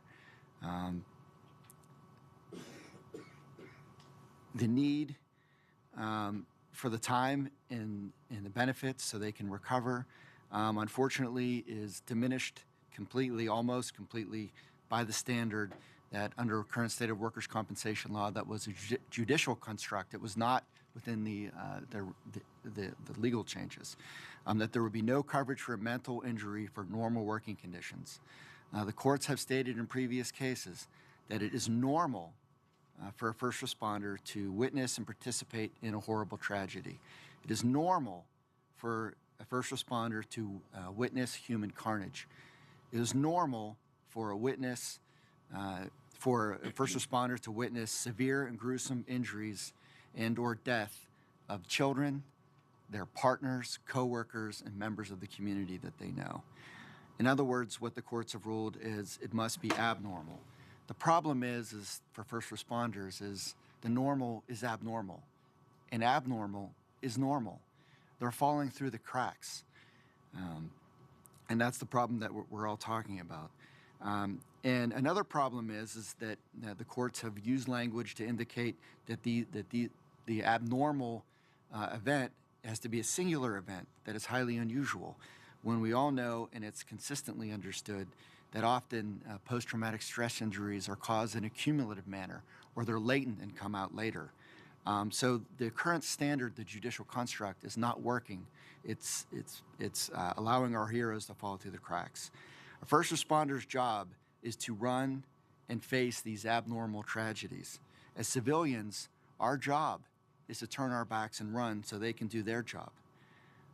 With post-traumatic stress injuries, and as a result, in my opinion, of the current state of the workers' compensation law in Pennsylvania, it's causing our heroes to turn their back and run from these problems. Respectfully, it is our turn to rush in and face this problem and get them the help they need so they can get the paid time off if they need it and get the treatment that they need so they can recover and return to work on a healthy basis to perform their services. So when there are these tragedies, that they're ready and healthy and able to help us all in exchange. Next, I'd like to turn it over to one of the most preeminent workers' compensation attorneys who represent first responders, if not the most preeminent, Michael Dredd. Good morning, everyone. Thank you for the opportunity to be here and to testify in support of first responders, and in particular on the issue that we're here today about dealing with post-traumatic stress injuries. As you've heard a couple of times, the story really where it gets off track for first responders is Martin versus Ketchum in 1990, where they added this abnormal working condition standard. The effect of that requirement and the burden of proof has essentially been to remove first responders from making a viable mental health claim. It was done at a time, I think, when the mental health medical evidence that was available was a little more questionable, maybe according to the Supreme Court. I think at this point it is not that way. Oh, I'm sorry. Yeah. At this point, it is not that way. That we have many very, very talented people who are in this field and who can speak to the risks that these folks face. Over more than 25 years of representing police and firefighters, literally started out representing Philadelphia firefighters and have represented both for the entirety of my career. I can't tell you how many times somebody comes to me with a story that is this horrific thing that happened. It would be horrific in any other setting, in every other setting, except for their job. And when they sit down with us, what we have to consider is not just Martin versus Ketchum, but the cases that followed it for a little while in the courts. There's a case, Washington versus Workers' Compensation Appeal Board in Cadden, C-A-D-I-N, where the court basically lays out that what the firefighter has to be able to show, or the police officer, pardon me, has to be able to show, is what they were exposed to was abnormal for a police or a firefighter, that it was somewhere or another different than what another firefighter or police officer may face. When you stop and sort of digest that standard, I think the ridiculousness of it really stands out, that you're in a profession where you're running into burning buildings. You're in a profession where you're in gun-to-gun standoffs with people. You're in a profession where you're going to see children fly through the front window of cars because they weren't buckled in properly. And you have to look at that and say, well, that's what my profession is. Nobody signs up to see those things. They sign up to serve. They sign up to help us. But the impact that I've seen over the years of the law is to take people who come in and want to talk about, what can I do about this? And when we tell them what the law is and what the road is for it, the message that I think unfairly is sent to them is that nothing can be done, that you have to eat it, that that's in the end what you have to do. More times than not, where that discussion ends, can we do something about that, especially if it's with a client who I've had for a while for physical injuries or known for a while, is with me and that client taking a walk 2 blocks from my office to the Irish pub and having a beer and talking about what's going on. And I'm no mental health professional. And the guys in the firehouse aren't mental health professionals. The guys in the police districts aren't mental health professionals. People in the unions aren't mental health professionals.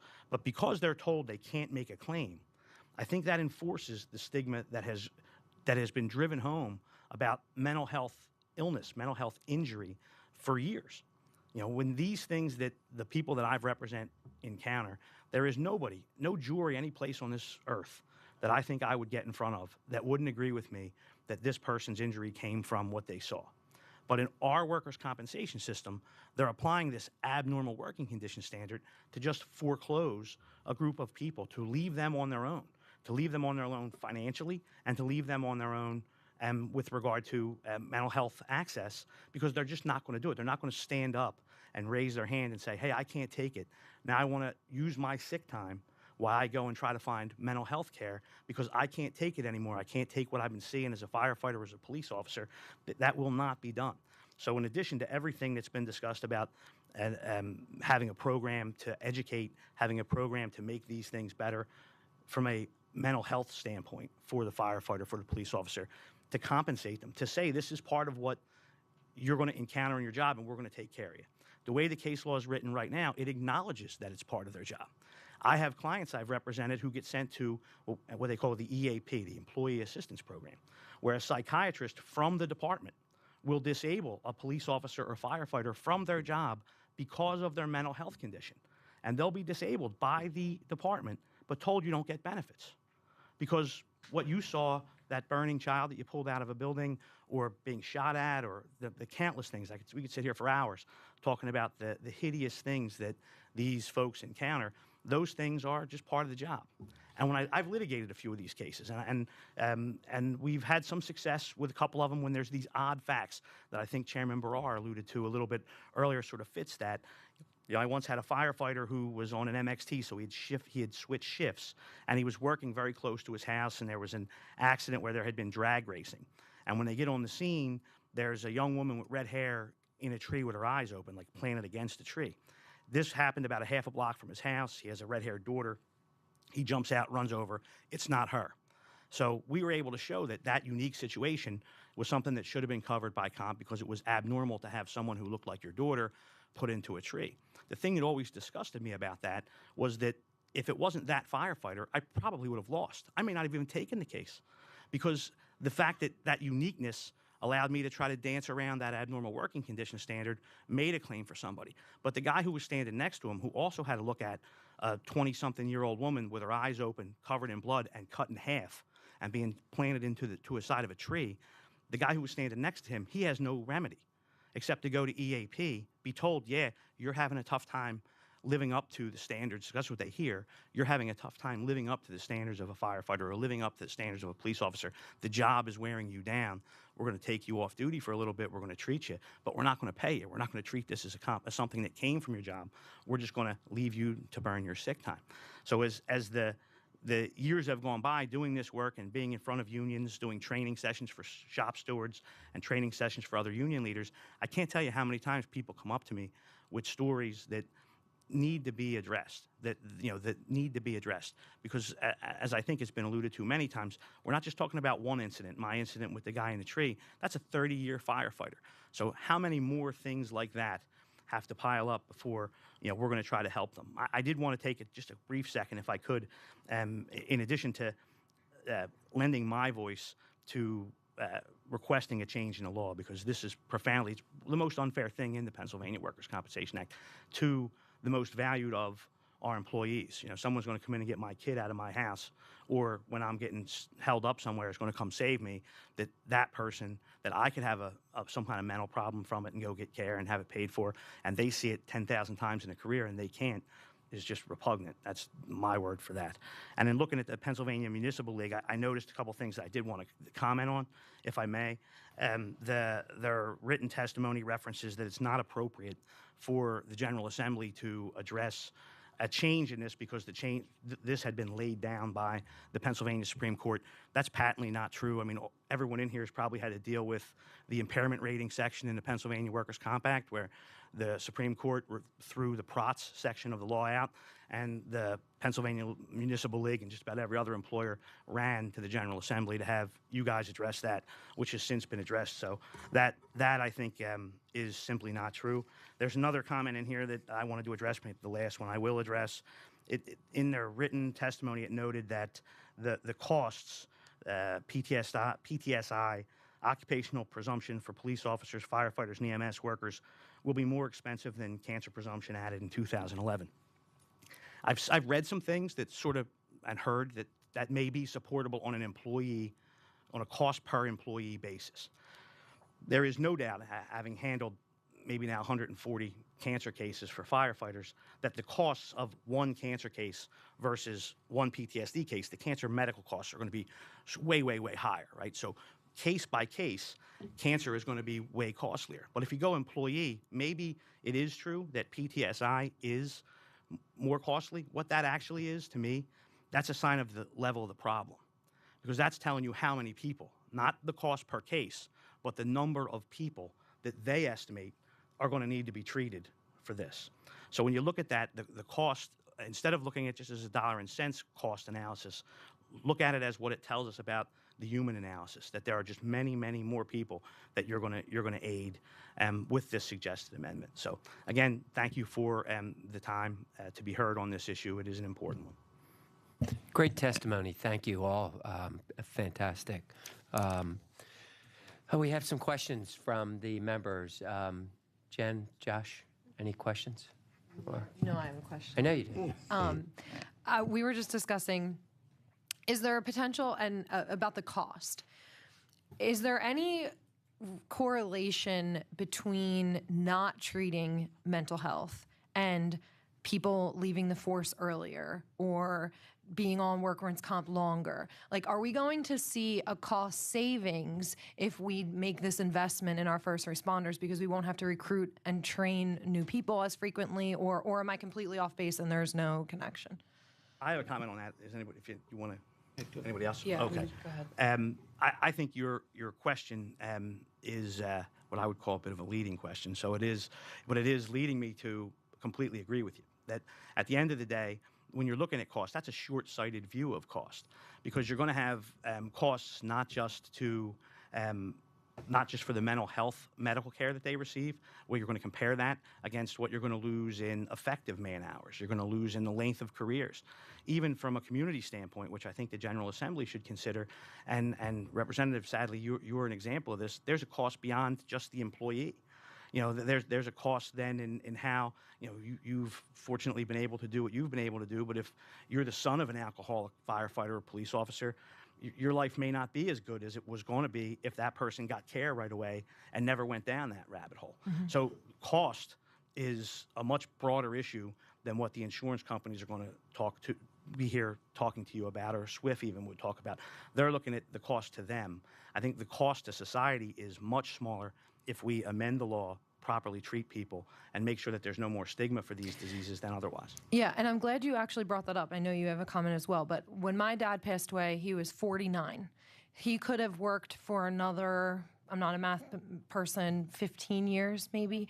His pension started getting paid out to our family a lot sooner than that would have happened. And if we're looking at cost savings, that is something that I think we should definitely consider. So thank you. And Representative O'Mara, I'll just add that in the example that I had stated earlier about the firefighter that eventually had to retire from his injuries, you know, this gentleman was in the prime of his career. He was still, 50 years old, more than viable, able to do, probably 5, 10 more years of service, one of the best people I've ever worked with.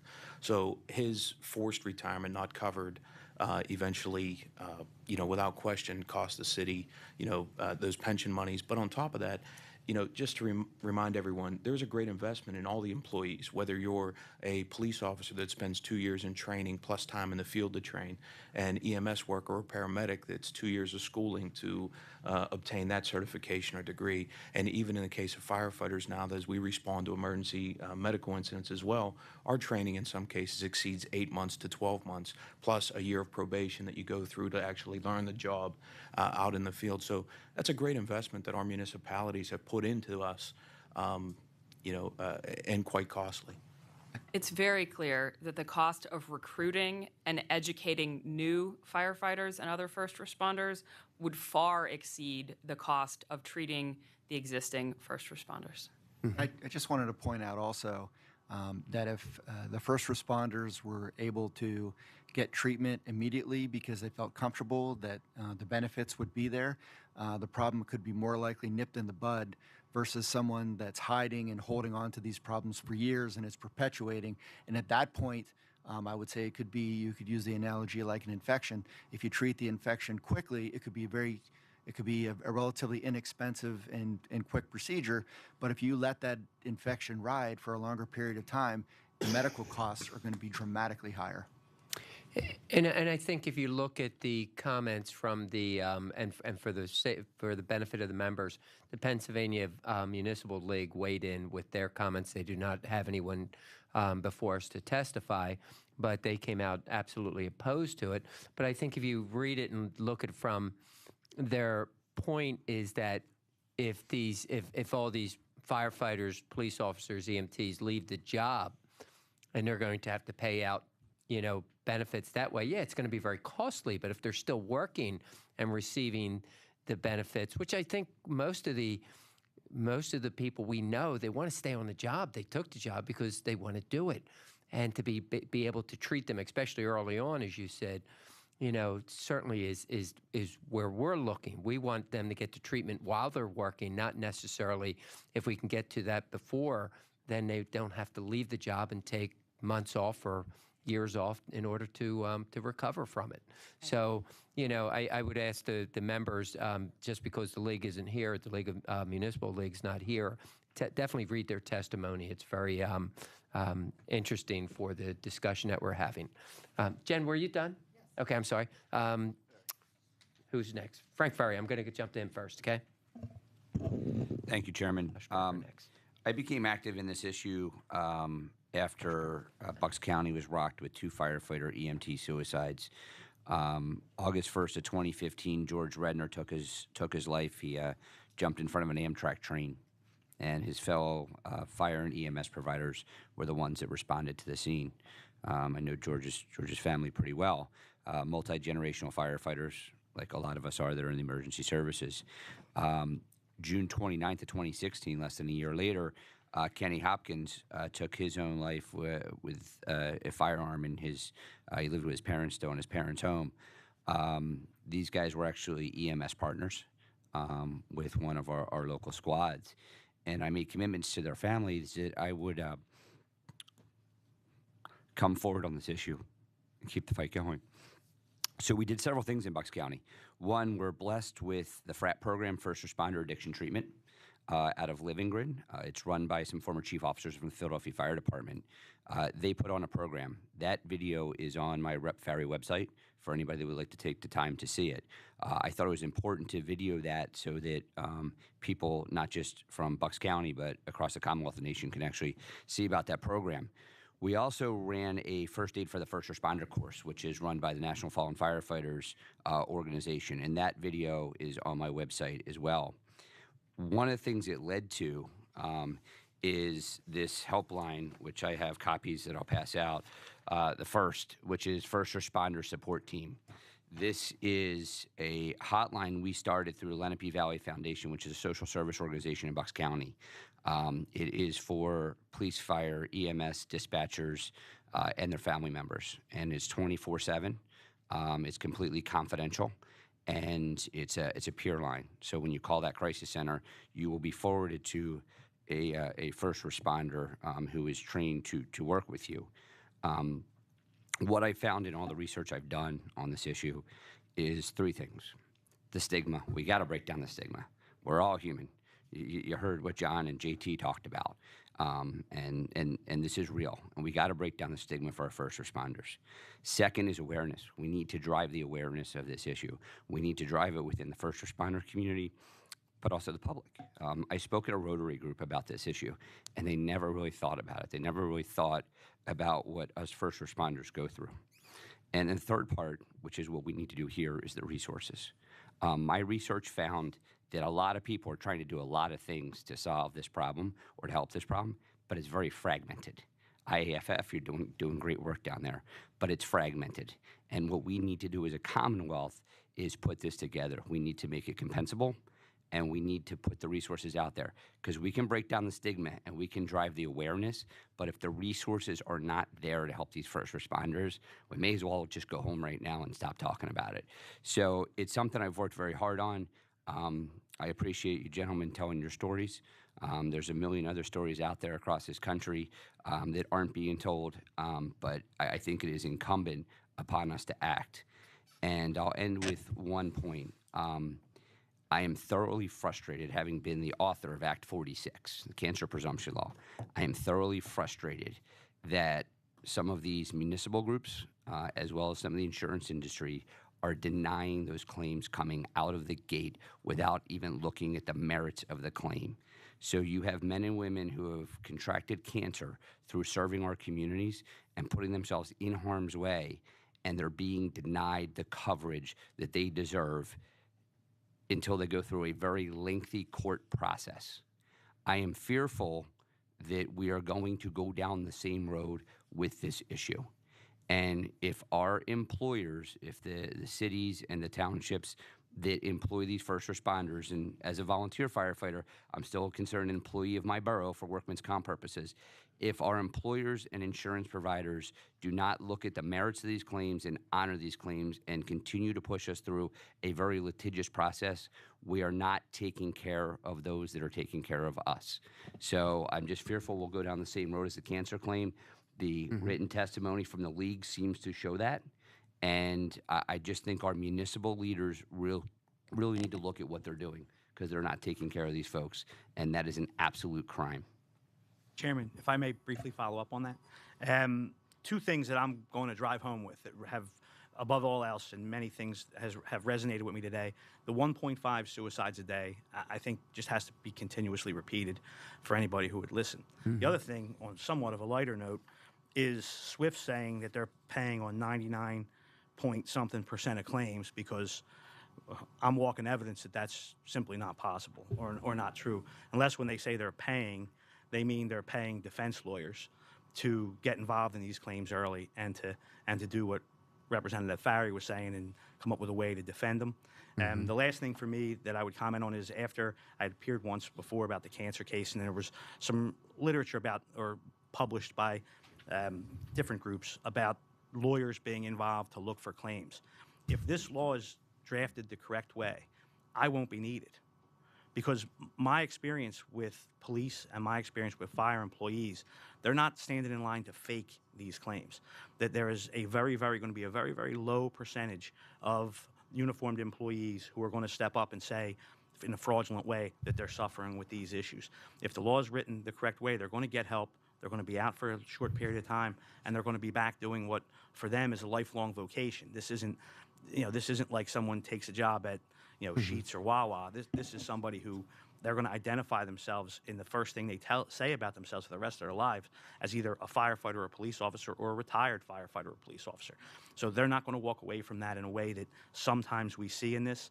And being involved in this as an attorney, I'm hoping that it's written in a way that once it's written, we can really hold the insurance companies, the SWIFTs of the world, hold their feet to the fire and make these claims be paid when they need to be paid. Thank you. Okay. Thank you. Schlossberg. Thank you, Chairman. Question, broadly speaking, about some of the alternatives that have been proposed to covering PTSD, PTSI under workman's compensation. Peer-to-peer support services has been offered as a possible alternative as opposed to more thoroughly addressing PTSD that's suffered on the job. From a peer-to-peer support service, my biggest challenge with that is that I don't know what it does to break down some of the more traditional barriers that could be shattered by workman's compensation. Now, I don't really know who this is addressed to, but I'd like to hear some of your thoughts about what peer-to-peers can do right and where it doesn't really finish the job. I'll take that question.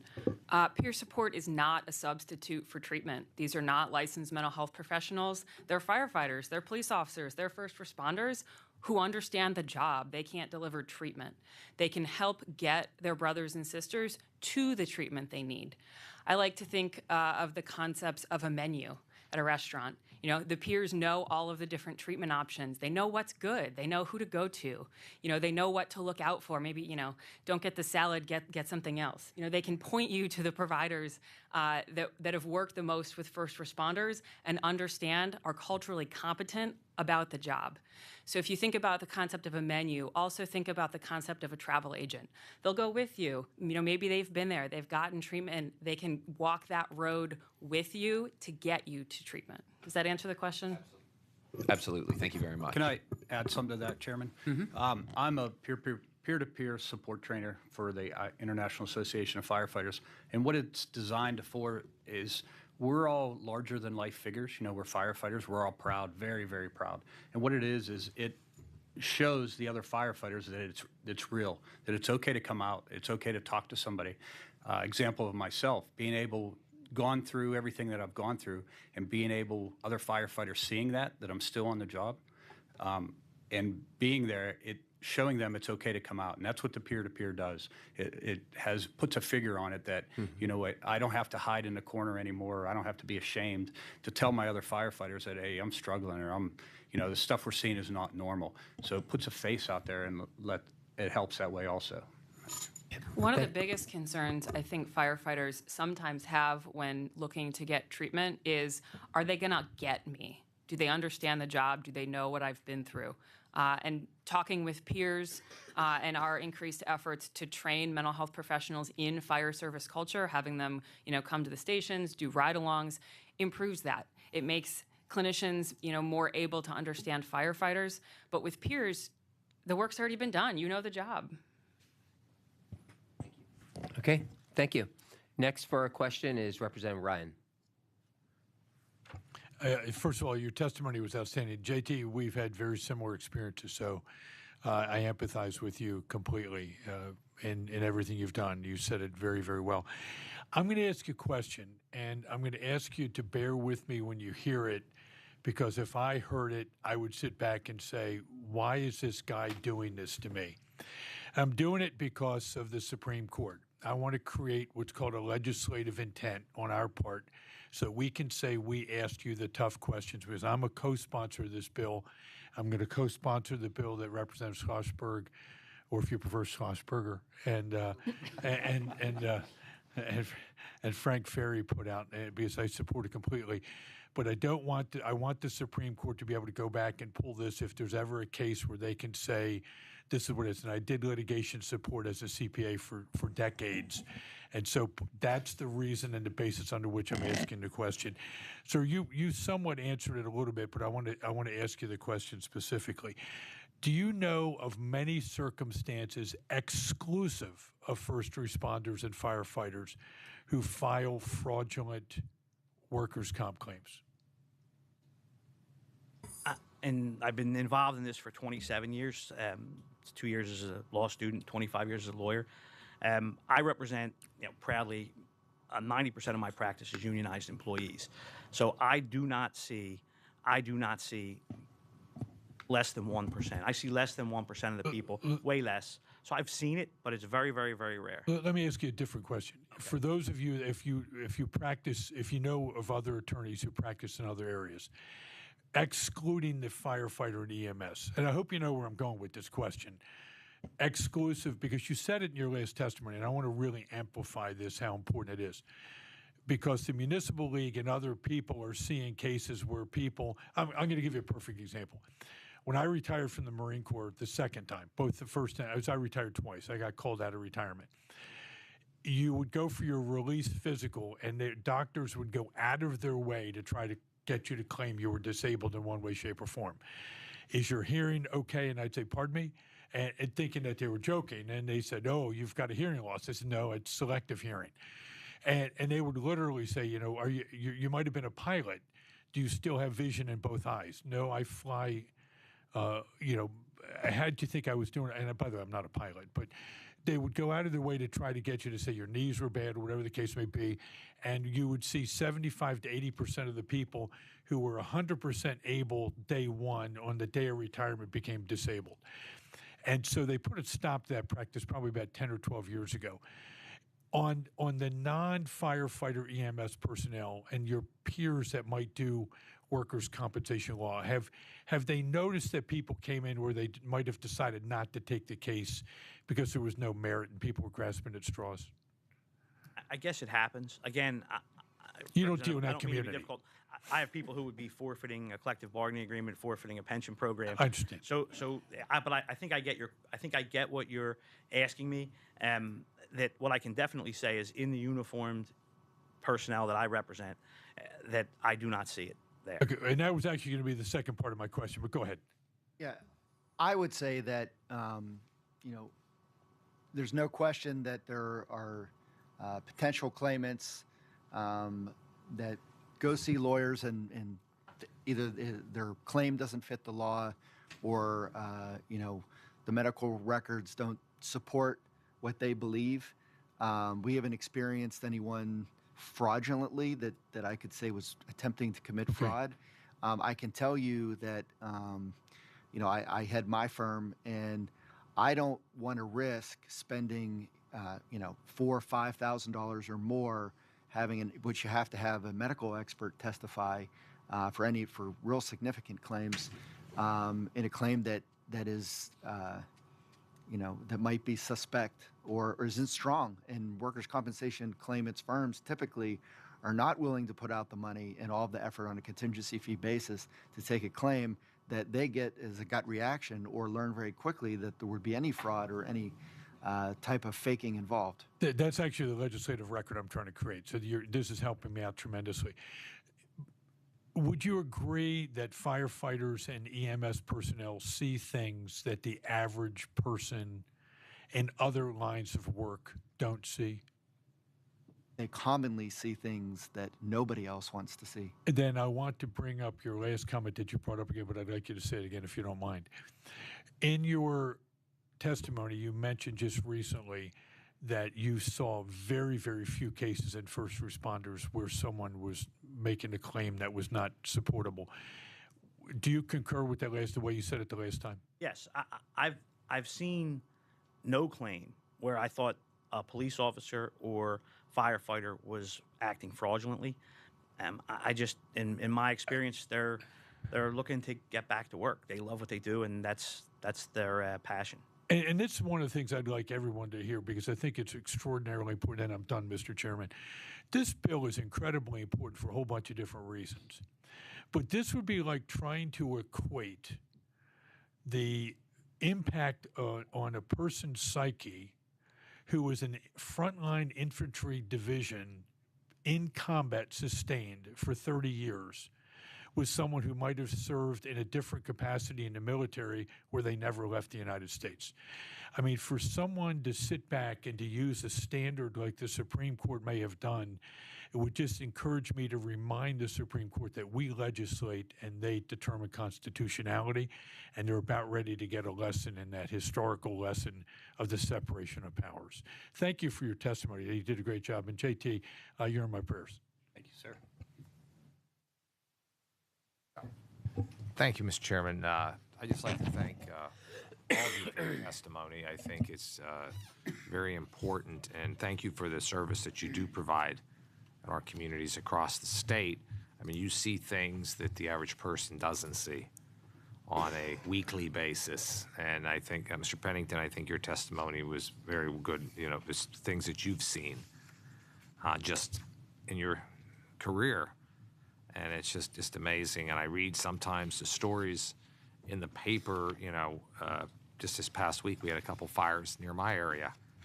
And, you know, with going in and finding a dead body and dead animals. And it's just, you know, I just commend you for the service that you do provide, because your job is not easy, whether it's an EMT, the fire, the police.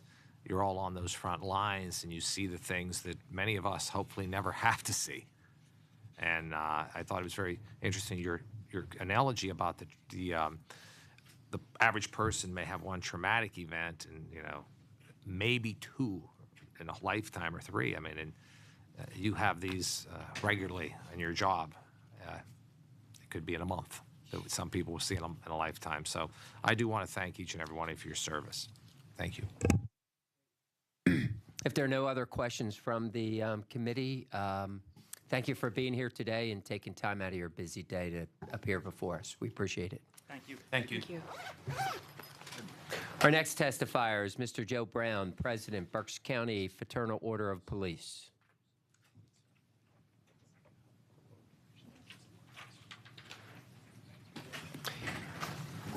Thanks for being here, Mr. Brown. You can begin your testimony when you're ready. Good morning, and thank you for having me, Chairman Barrar, Chairman Sonato, and members of the committee. I'm Joseph Brown. I'm a 33-year police veteran. I recently retired from the West Reading Police Department, where I served as a patrol sergeant.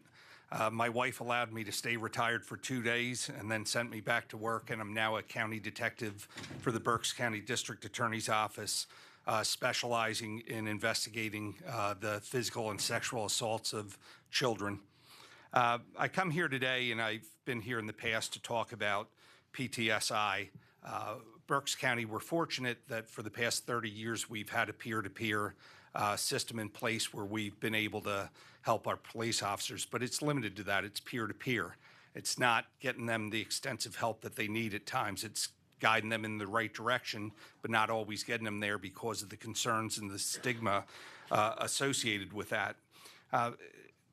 Recently, I did a little research and found that in both 2017 and 2018, we lost more police officers to suicide than we did killed in the line of duty. In 2019 so far, there's 20+ police officers that have taken their life. And you think why that would be. And a lot of it comes down to coming out and saying that you have an issue, being able to talk to someone and presenting that issue, and then what the aftermath may be of that with going through, whether it's dealing with insurance companies, whether it's dealing with your police department, whether it's dealing with other police officers. So a lot of times people don't seek help, and in the end, they end up taking their lives as a result. One of you has asked a question earlier to one of the speakers, and I'm trying to recall it specifically. It was almost sitting across from the other people, the League of Cities and the township supervisors and all that. What would you say?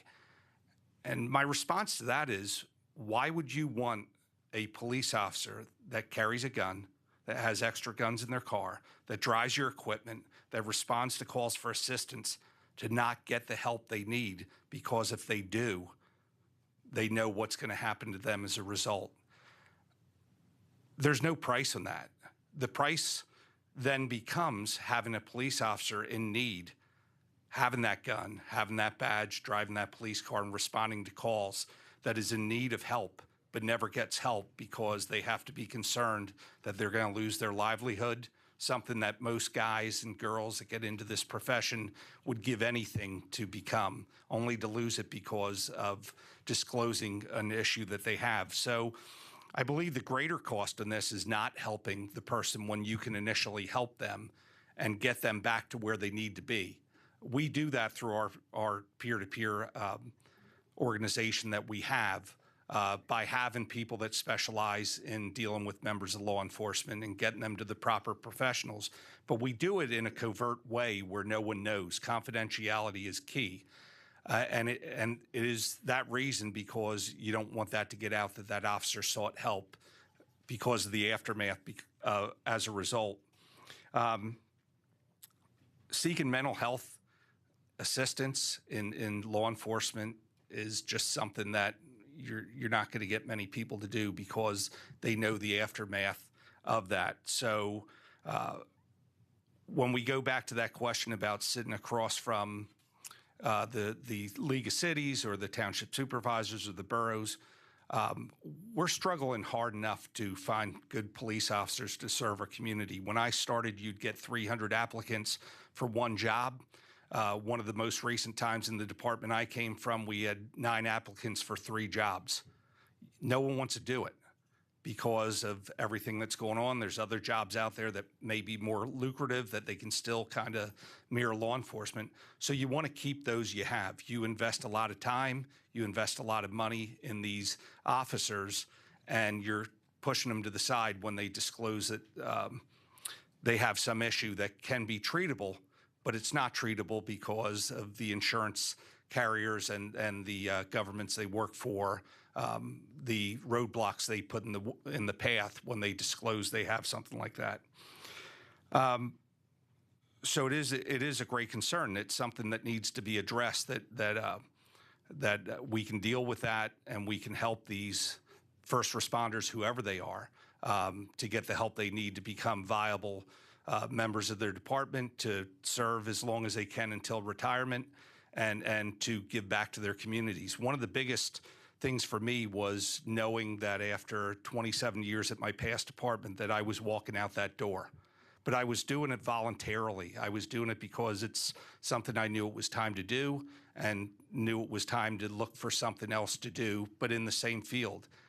There's people out there that only get to work a year, 2 years, 3 years, and they experience a traumatic incident that allows them not to be able to come back to the job that they wanted to do, would do anything to keep. Most of them are walking away with nothing because the insurance carriers don't want to help them, the municipalities don't want to help them, and as a result, they have no choice. They either have to work in that environment without treatment, or they have to walk away from it. And I'll say that because of some things that I experienced in my career as a police officer, stuff that you never forget. You know, someone can say to me, "What'd you do on December 15th when you worked your shift?" One of my last shifts as a patrol supervisor. I couldn't tell you, but there's certain things I can tell you. I can tell you September 8th, 2000, I was in the 200 block of South 5th Avenue in West Reading when an officer in distress call came out. An officer was fighting with an individual, had a heart attack, and died. Those officers that responded had to render first aid. They had to see him, and they had to find out that as a result of what they couldn't do, that the officer died. August 6, 2006, I was in my police car on 5th Avenue, and I see a line of police cars going by and an ambulance going by heading to our trauma center. I followed it down only to find out that a Reading police officer was shot in the chest and died in the hospital, and I had to inform their dispatchers to get the supervisors over there that the officer passed away, only to hear the screams of the dispatcher that was good friends with him and me having to tell her he died. May 24th, 1997, I was called to the Buttonwood Street Bridge, which is the border between the city of Reading and West Reading, for smoke coming up from a building. To get there to find 5 row homes on fire and 30-some people trapped inside.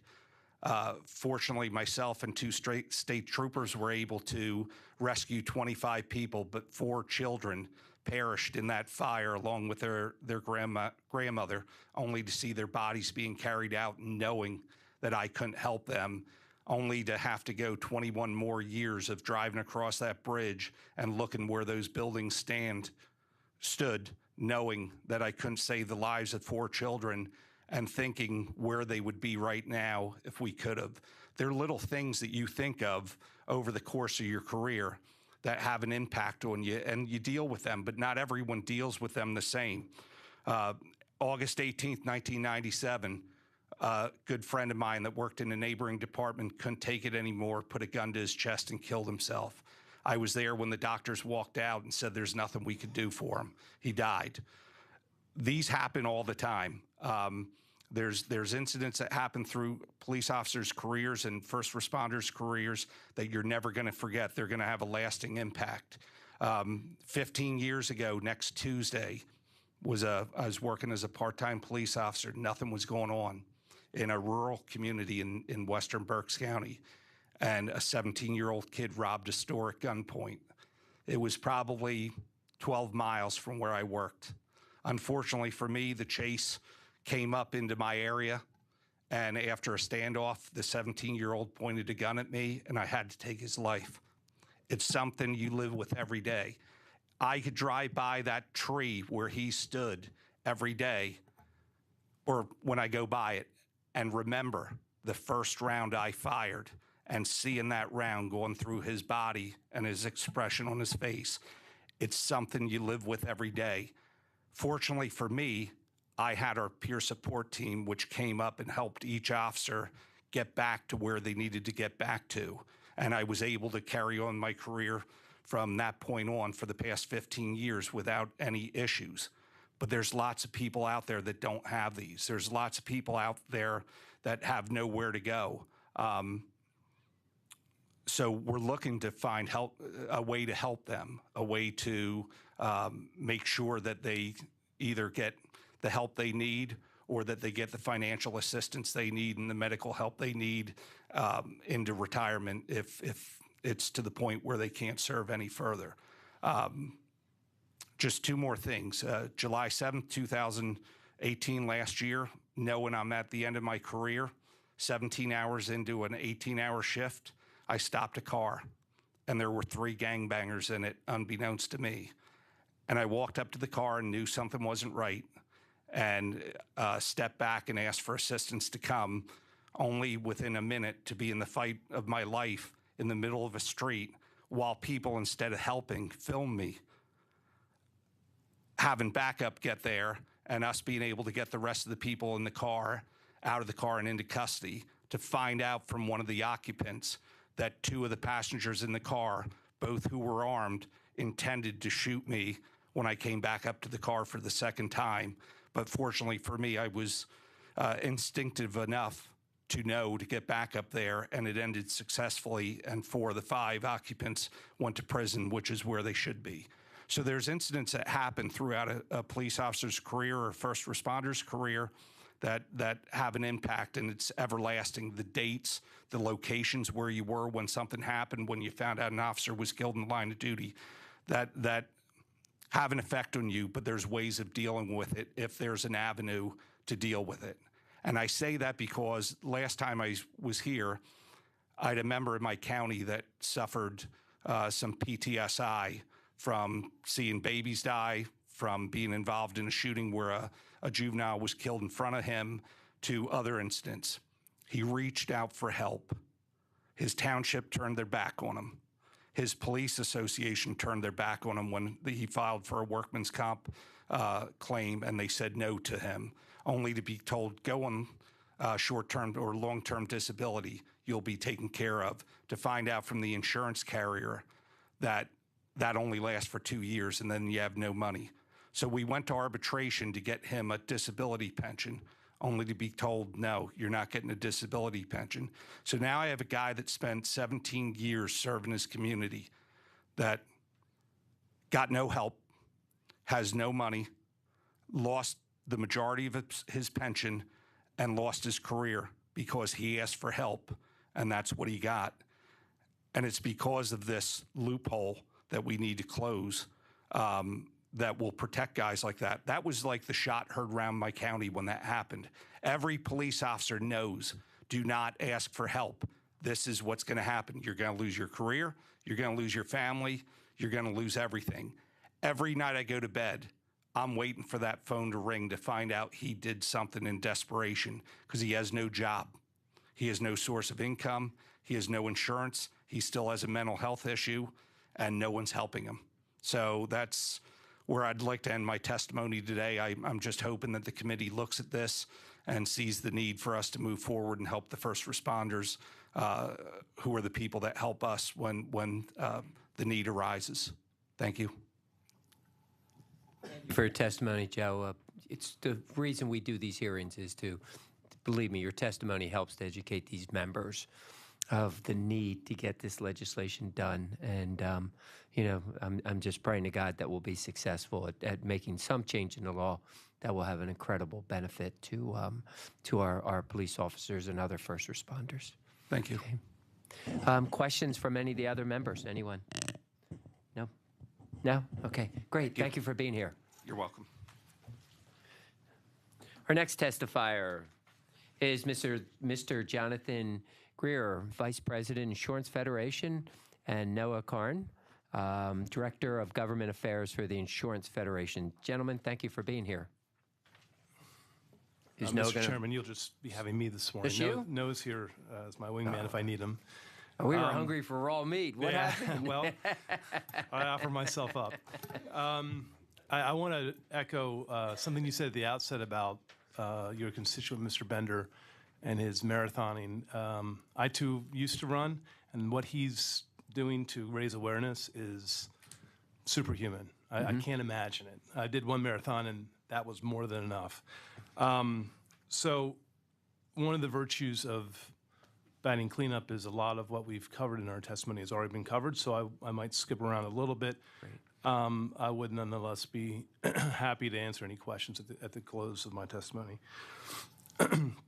One other editorial observation. This was written prior to the introduction of House Bill 432, so there was a slight change I'll have to notate in the course of this. Thank you for this hearing. You've raised a significant concern in Pennsylvania's ability to attract, retain, and care for our emergency responders. How to cover them for post-traumatic stress injury, which is a real risk in their endeavors. Our understanding, we're here to learn more, which we have, is that the bill would lower but not eliminate the burden of proof for emergency responders when seeking workers' compensation coverage for PTSI. While it would list PTSI as an occupational disease for them, it wouldn't make it a presumption as with other occupational diseases. Instead, it would require emergency responders to establish they suffer from PTSI and incurred it in the course of their employment by a preponderance of evidence. That's a lower standard than now applies to emergency responders and others seeking workers' compensation coverage for PTSI. The next part of my testimony gets into the abnormal work environment, which I think we've talked about at length. So I will continue on with my testimony. The grim reality is that our emergency responders confront horrific events as part of their jobs. The events aren't considered abnormal for them, just the opposite. These events are part of their line of work. That takes a toll, even if it is an expected part of the job, and the toll can be manifested in the emergency responder eventually suffering from PTSI. One way of handling this is to change the burden of proof the emergency responder has to establish, and that's what this bill would do. It would, however, come at a cost for municipalities, and there's been some discussion as to what those municipalities are saying about that. We don't have projections, but others might. Even without revising our workers' compensation laws, some of these emergency responders are getting coverage for PTSI through their health and disability benefits. And that might be a good source of how widespread the problem is and what the cost will be in moving coverage from health and disability insurance to workers' compensation. And it also invites the question of how benefits under those lines of insurance are inadequate and need to be replaced or expanded by workers' compensation coverage. The other way of handling this as an added component, not necessarily an alternative one, is to ensure that those employing emergency responders do all they can to prevent and detect PTSI. This is Representative Schlossberg's idea, I think, Representative Ferry as well. And there's been some discussion on that this morning. We're not sure what police departments, fire companies, ambulance companies, and municipalities do to keep track of the challenges that are emergency responders and how to reach out to them with help. That may be happening already, and there may be some best practices that could become a universal standard to reduce the possibility of PTSI becoming a long-term condition. One concern with this expanded coverage of PTSI for emergency responders is whether it will hurt the ability to recruit these responders, especially those serving as volunteers. A locality or fire company may decide to require psychological profiles before taking on a person as an emergency responder, or may be wary of those with past histories that might suggest a greater likelihood of suffering PTSI. All this goes to the tough balance here, and it goes beyond the normal insurance concerns of predictability and stability in accepting and pricing the risks we insure. As a Commonwealth, we need to be responsive to the traumas facing our emergency responders, but we also need to be responsible to the financial challenges faced by those employing these responders. Expanding workers' compensation coverage may be part of this if you determine that other forms of insurance aren't working, but so might a greater focus on preventing PTSI for emergency responders in the first place. Confronting horrific events will always be part of the job description for our emergency responders. As we recognize that, the focus should be as much or more on preventing PTSI, not just covering it when it happens. Again, thank you for this hearing. Meeting the needs of our emergency responders is just as important and maybe just as challenging as the services they provide our communities. We welcome the chance to work with all interested parties, and I'd be happy to entertain any questions you may have. I think in earlier testimony we heard comments that other states were stepping up to this challenge, that this is, I mean, you saw the numbers happening nationwide, and other states have embraced this concept into the workers' comp area, not just our personal health insurance. Are you paying attention to what other states have done, or in comparative to what Pennsylvania continues to do? That was one of the things that we learned this morning was Mr. Wien's testimony focused on what other states are doing. And I think, first of all, the abnormal work environment standard is common, I think, throughout the country. I think that the majority of states have that. You're right, a number of states are looking at this. I think Vermont was the one state that he lists in his testimony as one who's done something similar to what's being proposed here. I don't know when it was enacted. I don't know what the experience has been, so I can't answer your question. But certainly there's a greater recognition amongst the states as to this condition and the effect it has on employees. What the effect has been, I don't know, because I don't know when those laws were enacted.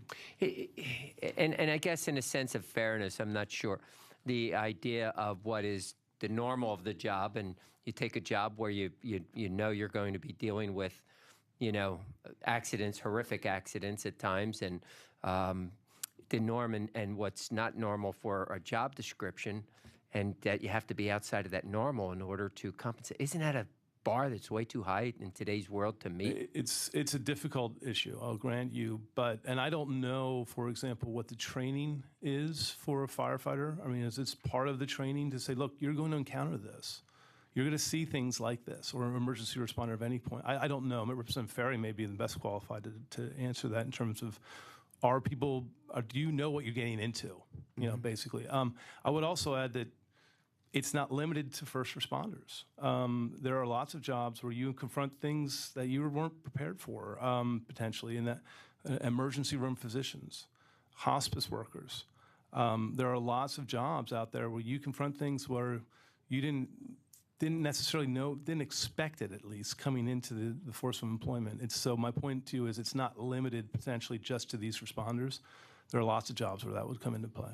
But we need these people to run into buildings when everybody else is running out. That's the problem. That's right. And if we don't have those people willing to do it, a lot more people will die.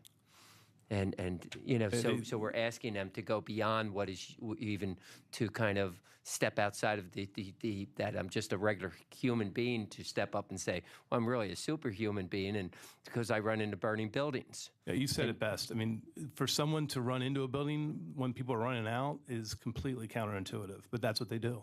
Mm-hmm. And it's an invaluable service, and you're right, we're all better because of it. Right. I agree. So, and we are going to look at the different definitions of the preponderance of evidence, and maybe come back and look at changing that. That was one of the amendments Sean had looked at. We realized may have lowered that in contradiction to the current workers' comp law at this point in time. Okay. Any of the members have questions for? Good, Jen. Thank you, Mr. Chairman. One of the arguments here that is being presented is that by expanding PTSI coverage for workman's comp, we will actually hurt the ability to recruit. I just wanted to point out that after listening to police officers, firefighters, EMS, I feel the exact opposite is the case that they're making, because people are not wanting to go into a field where they're not going to be covered by insurance for things that they're dealing with. So I'm curious if perhaps someone else could provide us some research to see how recruitment is currently going, and I'm not sure if this is a true argument that we're going to hurt recruitment by expanding health coverage. I think the exact opposite would actually. It's probably a question best raised to the employers. Would this be something that you would take into consideration? And that would not be me, and that wouldn't be the people you heard. It would be from the cities and townships and things like that. All right, thanks. Great. Representative Ferry. Yeah, I think Representative Mary hit the nail on the head, and the testimony we just heard from Mr. Brown about I think it was a 17-year officer that is without hope, because quite frankly he's not getting taken care of when he needs to be taken care of because of a job-related illness or injury. And I will tell you, from the volunteer fire service side, if we don't take care of those first responders when they're in need, we're not going to have people volunteering. So it's it was a fair question to put in your testimony. But I think Ms. O'Mara hit the nail on the head that we need to let those folks know that they will be taken care of, because we have to market to get our volunteer firefighters. We have to tell them the training's free. We provide them all the equipment they need. And, if they're hurt, they have workman's comp coverage. I don't think anybody joins with the thought of potentially developing a mental wellness problem. And some people can get through the incidents or may not see anything challenging, and others unfortunately run into a lot of challenging situations, as Mr. Brown testified to, as JT testified to. As for the training part of it, in an ideal world, it would be part of the training. I think it goes to exactly what I'm talking about. We got to break down the stigma, and we got to drive the awareness, and we have to have the resources together. But I know Bucks, as part of the training that was done there, was making some folks aware of the first line, what I handed out, that hangs in every police station, EMS station, and fire station. And, again, putting that information out there. We have a fantastic CISM team. For those that don't know what CISM is, it's Critical Incident Stress Management. So if we have a line of duty death or horrific fire or whatever it may be, we can bring those professionals in to do debriefing. I know CISM was touched on earlier. It's challenging, but there are resources out there. But again, I go back to what I said previously. We have a lot of fragmented things going on. We need to get this under one tent, and I think these two pieces of legislation will go a long way towards addressing that. Great, thank you, Representative. Anyone else? Great, thank you. Jonathan, thank you for being here today. We truly appreciate your testimony. I want to thank all the panels that appeared before us today, and thank you for your comments, your suggestions. And I'll tell you what, I'm incredibly happy with the testimony that we've heard here today. It was extremely informative. We look forward to a very active legislative session this year. And it's my intention to make these bills a part of our SR6 package of bills that we intend to move this spring. And this bill certainly, so if the members have ideas for if there's amendments to the bill that you want to do, I would ask you to at least sit down with our staff people and talk to us first before you file any amendments to the bill, so maybe we can see how we can fit them in to help everyone. But at this point in time, Chris, did you have any closing remarks? Sorry. I do want to echo Chairman Barrar's comments as well. I think that we got a lot of testimony, just absorbing a lot what we heard today. A lot of times members just want to hear and understand that, and I think we all have a learning experience. You always learn, you always do, and we like to hear it from the professionals, and I think that's what we heard today, and we want to continue on that path as this bill moves forward. And Chairman Barrar said, with the amendment process, and as far as the members, if you have thoughts and ideas, everything needs to be looked at and in a way that's going to come out of, which is going to be a good product to help our first responders, fire and police. I think that's something that we need to deal with. And I echo that once again. Thank each and every one of our first responders for what they do on a daily basis, because you don't know. We could leave this building today, and any one of us could be involved in an accident or something, and knowing that they're out there is so critical. So thank you. And thank God we have them here to protect us, you know. And Joe, as 2 days of retirement, you should have bought a boat. Hi. She won't let me. Then buy one before you retire. Hey, thanks everyone for being here. This meeting stands adjourned. Thank you.